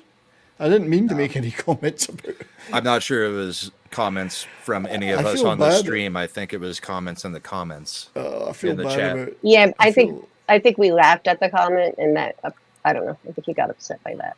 But since we're down, this is a good time. I've got to bow out, so I will catch you guys later. Okay, Bye, mate. See you later. See you, Brahma. Have a good. Bye, Brahma. Anyway, we were on. I wasn't going to play No Time to Die anyway, so we'll wait till it comes back up. I know there's nobody watching over in Rumble and Odyssey right now anyway, so it'll come back up and we'll wrap up with our favourites. But yeah, there's a couple of other the Casino Royale movie in '67 had a really good Herb Alpert theme song, and then it had Dusty Oh. Springfield, which I was had great. that vinyl with all the naked girls. What was that? The Tijuana Brass Band. Yeah, her about Or the Tijuana naked- Brass. Was that? Yeah, the naked chick on the front. For some reason, I remember that. Mm-hmm. Covered in Sensuous the is Polly shaving reported. cream. Yeah, Yeah, I have that one too, or had that one too. I had it before all my stuff burned up. But I'm sorry, I'm gonna have to go. I didn't realize it's only 6, Yeah, no, I gotta. and I we'll I have be a lot wrapping that up I have shortly. to get done. So and I'm sorry I was in and out, but Cheers, Courtney. No, it's good to see you. I love lass. you. Always I good love to you see you. guys. Thanks for Thank hanging out, you, Courtney. Bye, Courtney. Take care. Bye bye. Bye. Have a good one. We should come back up. Yeah, we should. What happened? What happened to Polly? I don't know. I think I must have upset him. How? I think because I said something about using Sam Smith to off myself. Okay, you're back up. All right, yeah, we're back. All right. And we're back. Are we back? I'm not back here. Oh, there we go. Right. So, sorry about that, everybody. You've almost made it through the whole stream. I almost made it through every movie. We're not going to do No Time to Die because who cares anyway. Leave it to Billie Eilish to kill us, right? So, I do want to apologise No, to anybody if I opened a conversation about self-deletion when I was just made what I thought was a funny joke about Sam Smith's music being so depressing. And maybe it was taken to heart in the chat and expanded on. That wasn't my intention. So my apologies to YouTube and anybody that thought I was encouraging such things. I'm not. And as a former sufferer from some serious depression, then I can certainly understand that. Anyway. We were And just Polly about- did not report us or flag us. I was fixing to say, yeah, No. he's just joking. He's just Yeah, joking. yeah. Janoski's joking. And I certainly didn't want to upset anybody. So we're going to move on to our favourites and not favourites shortly, and we've all got them. And by the way, Courtney had to leave, and sorry to see you, Courtney, but yeah, thanks for being here, and we'll see you in the next show. There were 2 more movies. Casino Royale '67, which had a really great instrumental theme from Herb Alpert, and it had Dusty Springfield, The Look of Love, as the sort of main vocal theme. Both great songs. Terrible movie, great songs. And then Never Say Never Again had a movie. I can't to this day remember. I remember the song. I do not remember the name of the woman that sang it. Sophie Della. Sophie Della. Delia, something like that. Delia, and it was it's like totally forgettable. So, but the bizarrely the '67 Casino Royale had some good music. So As long as it's not Hey There, Delia. my Delia. Hey, Oh, Cam's here. Good to see you, buddy. So, Let me remove that. So we'll wrap this up with our favourites. Do you want me to go first, and then you guys can? Yeah, why don't you go first? I'll go first, and then you guys can. So I've done mine in a top and a bottom 5. There were some just outsides as well, and I want the chat to give me their favourites too, obviously. So I'll start with my bottom 5. So these are in order. Number 1 is the worst. Number 5 is the 5th worst. So Moonraker, Shirley Bassey. Number 4, I've got Jack White and Alicia Keys, Another Way to Die. Number 3, No Time to Diet by Billy Don't Be a Hero. Number 2, Writing. With your life. Writing is on the Wall. Writing's on the Wall. Sam Smith is at number 2, but an all-time low would be All Time High by Rita Coolidge. Absolutely can't stand that tune. It makes me want to switch off every time. Those are my worst 5. I'm sure others will have their worst ones too. You can feel free to throw them in now or wait, but Man with the Golden Gun by Lulu. Yeah, that's an honourable mention in the worst ones.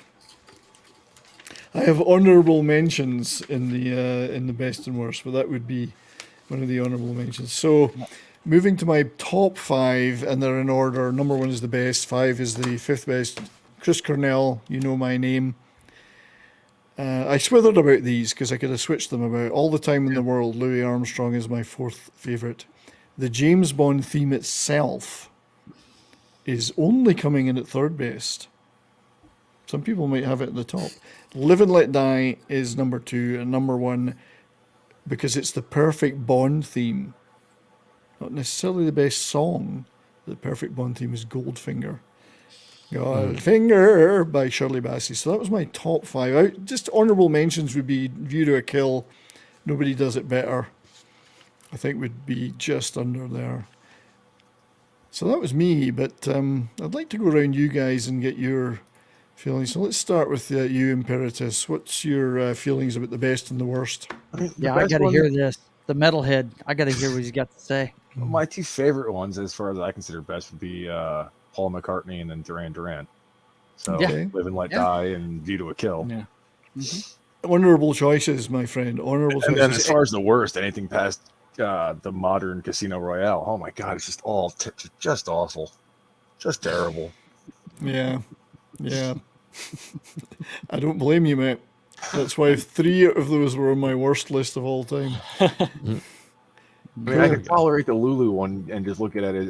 It's something from its time. Whatever. I wasn't alive then, but that modern stuff. Dear God. I know. It's depressing. The Lulu one I can forgive for the opening 2 bars, which have got really good horn section. So. Yeah. So thank you for that, sir. Joe, what's your take on the best and the worst? Okay, take on the best and the worst. Well, the worst, dude, that one from Spectre is pretty damn bad. I'd have to give the older ones a little bit more prominence. Yeah, the one from Spectre, Writing on the Wall, has to be my least favorite. I'll put The Man with the Golden Gun above that one. But yeah, that's the worst one. The best one, and it's just because it's my favorite Bond movie, it's Thunderball. But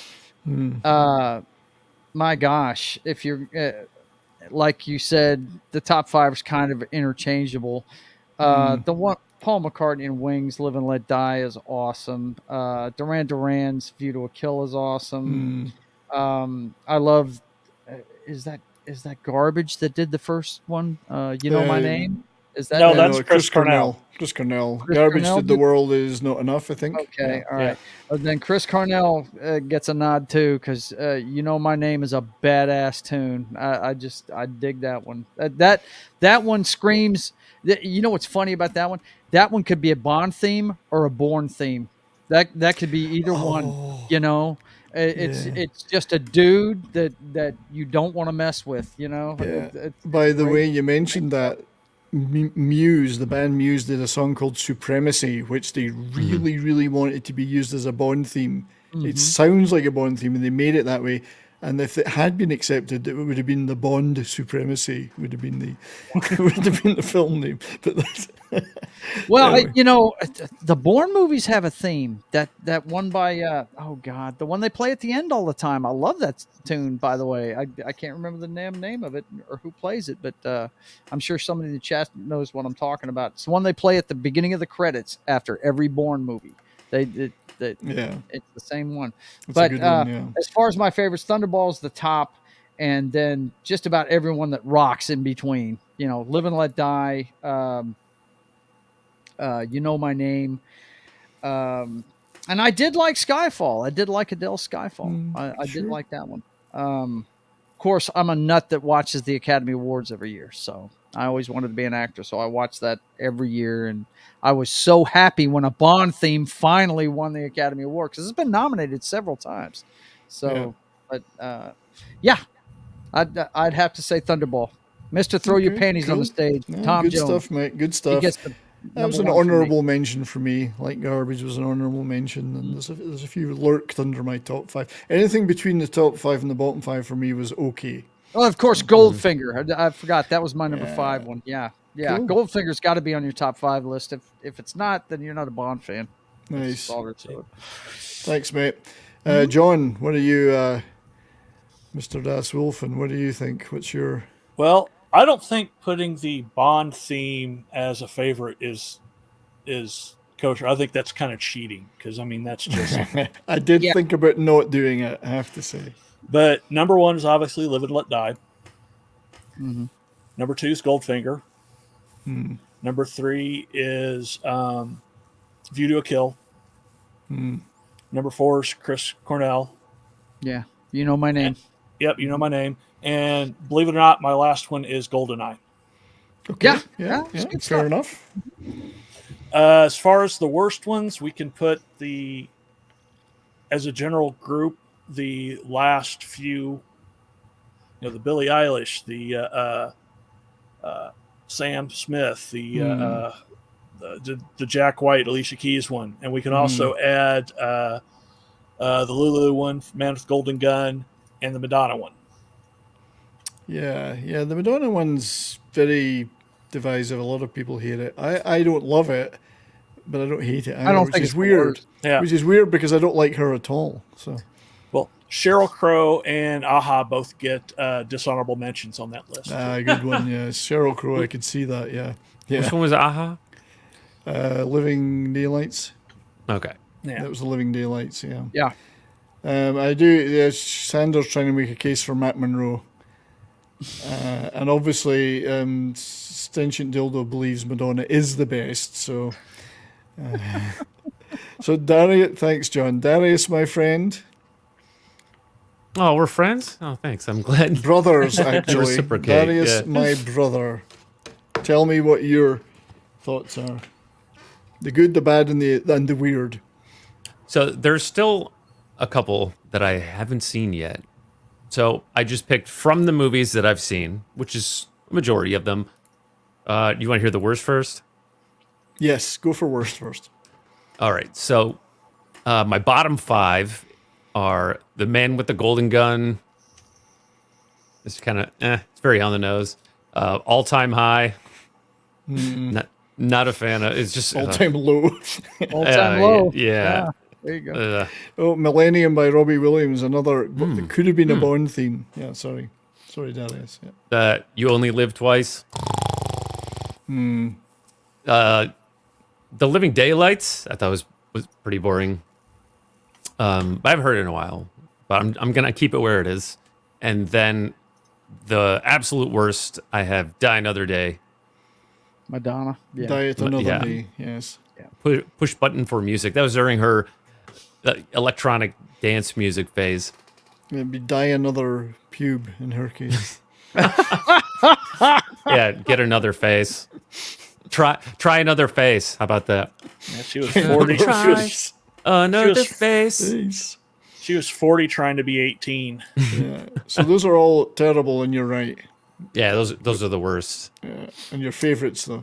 So for the top 5, honorable mentions go to Live and Let Die and GoldenEye, because that was my first Bond film was GoldenEye. And so at the time I thought it was a jam, but it was like 10. So top 5 are A View to a Kill, You Know My Name, Diamonds Are Forever. I still think it's a great song. Thunderball. In fact, I probably wouldn't have put that on here until we listened to it again tonight, because that is a great song. It is. Yeah. And number 1, Goldfinger. Yeah. I still think it's the quintessential Bond theme. Has everything. It is. Cool. It's the one that all the rest of them are shooting for. But yeah. You know. So that's true. So let me just see if I can rearrange the world so that Joe's not in front. There we go. Let's fix it. Say, man. I understand Thanks, what you were doing Darius. there, but damn, bro. And everyone in the They chat don't need to count my whiskers. They really don't. We've been throwing everyone's stuff in the chat up that they've said, and there's been a nice variety of opinions, which is good. But somebody did say earlier, I forgot about Sentient Dildo. I forgot about Sheryl Crow, as did the whole world. So yes. The world is enough.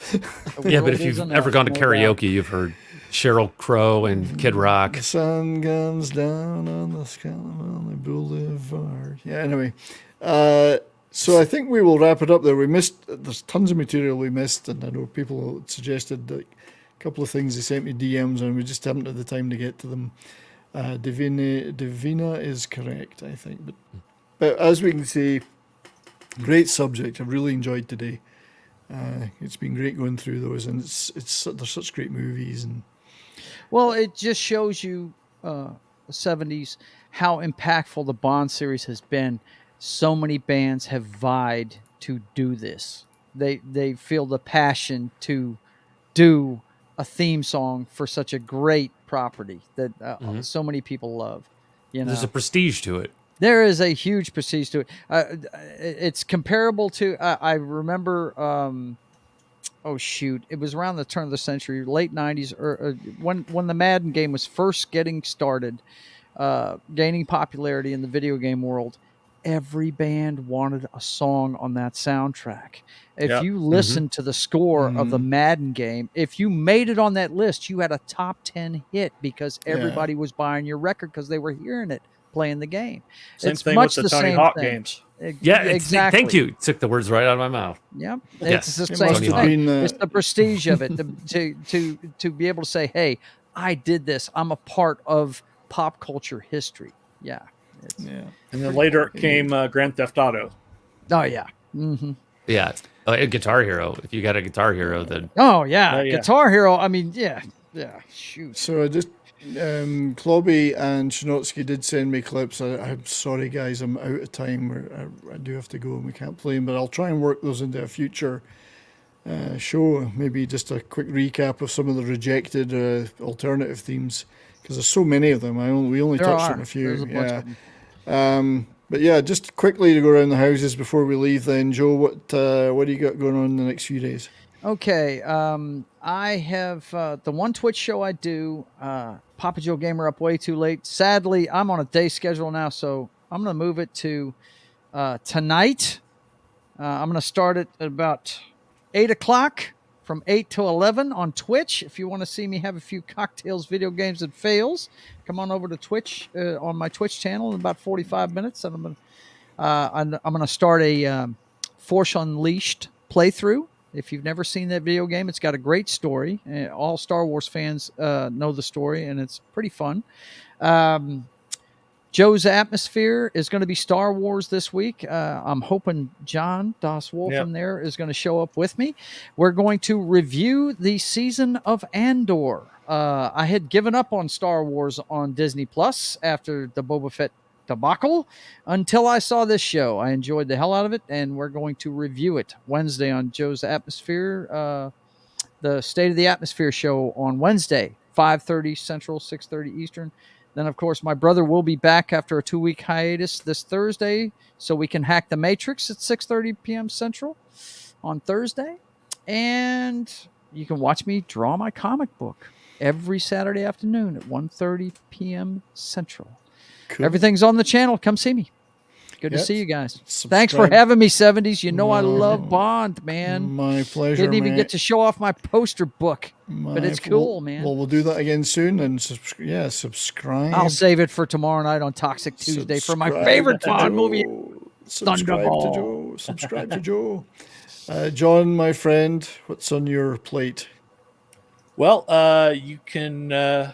I'll be on Pop Culture Minefield in the morning. Obviously, it's where you can usually find me. 10 a.m. every morning, Monday through Friday, and on Friday afternoons and Saturday at noon. This is all Central Times. I stream on my own channel at Real Das Wolfen at 4 o'clock Central on Tuesdays. And tomorrow, I'm actually going to be playing the new expansion for World of Warcraft. Cool. Sounds good. Good stuff, mate. And thanks for being here. I really And appreciate hopefully it. he's going to hang out with me Wednesday. Oh, I forgot about that. Yeah, I'll Oh. be on Joe. I'll be on Joe's atmosphere. I had a feeling there was something else. Yeah, I'll be there too. I was kind of waiting because I thought, I'm sure there's something else. But no, thanks for being here, mate. Appreciate it. Imperatus, my level-headed friend. Yeah. Not really a whole lot going on with me. This time of year is kind of crappy in my industry, so more work than anything else. You find me in a couple weeks here again when we do our next little fiasco.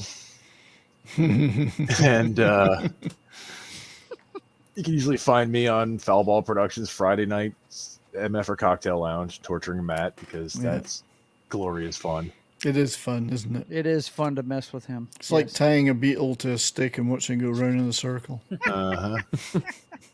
But other than that, like I said, not so much. I'll be doing more working than anything else between now and the new year. All right, mate. Well, you'll always be here with us, so that's good. Thanks for keep being here, Darius, brother. Did I ask you what you're up to soon? Sure. No, I'm here on Mondays, you know. And that's enough. No, sorry. That's fine.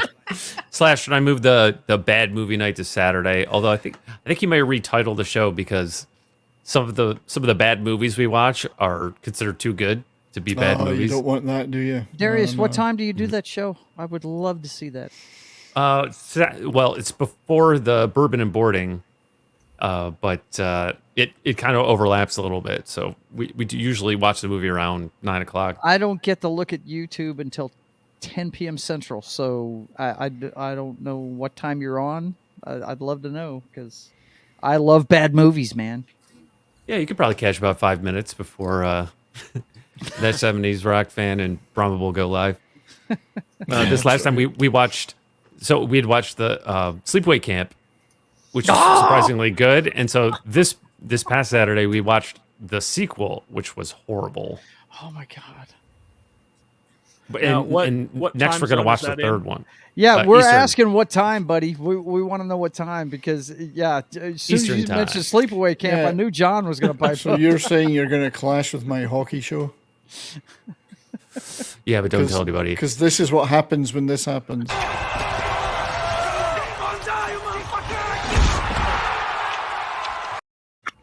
That's what happens when you clash with the hockey show. That is awesome. That is awesome. Banzai, motherfucker. Anyway, thanks for I still being here, promote your brother. show. Thanks for being here, brother. Thanks for helping me with the production stuff behind the scenes. Appreciate it a lot. Joe's just a bit inspired. As for me, I'll be on Midnight Sage After Dark tomorrow. Then I'll be on Toxic Tuesday where we're doing Thunderball, but I'll be a bit late because I got something else to do before him. But hopefully I'll make it before the end of the show. You got gonna thundered be your there, balls. Thunderball, Or not. yes. I'll be there to cover you. Joe Don't will worry, be there man. to cover I'll be me. there. And there'll be other stuff during the week. Next Monday, I think I might actually be skipping the show, though, for personal things I got to do.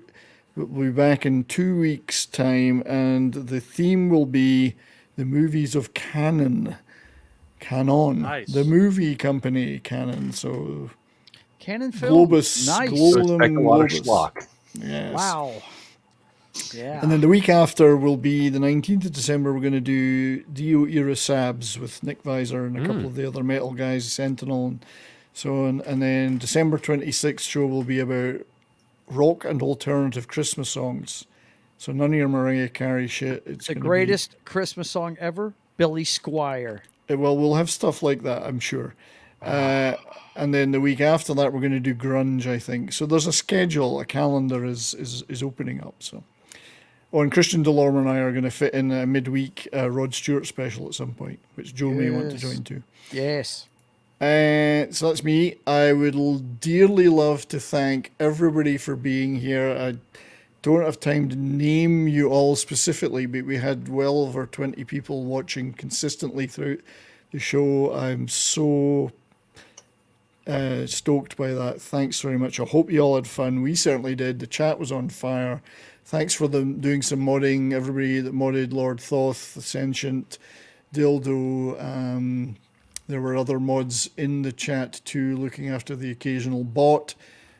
Forgive me if I don't name you all, but you were there and I appreciate it. So, and Polly, if you're out there, we didn't mean to offend you. Whatever the hell happened there, we love you. See you next time. I'll talk to him later. I'm sure I'll figure that out. But yeah, it certainly wasn't my intention to offend anybody or minimize anything. So, yeah, until next time, everybody can have a great evening. Thanks for being here and look after yourselves. And we'll see you all very, very soon. And I'm going to hit a button.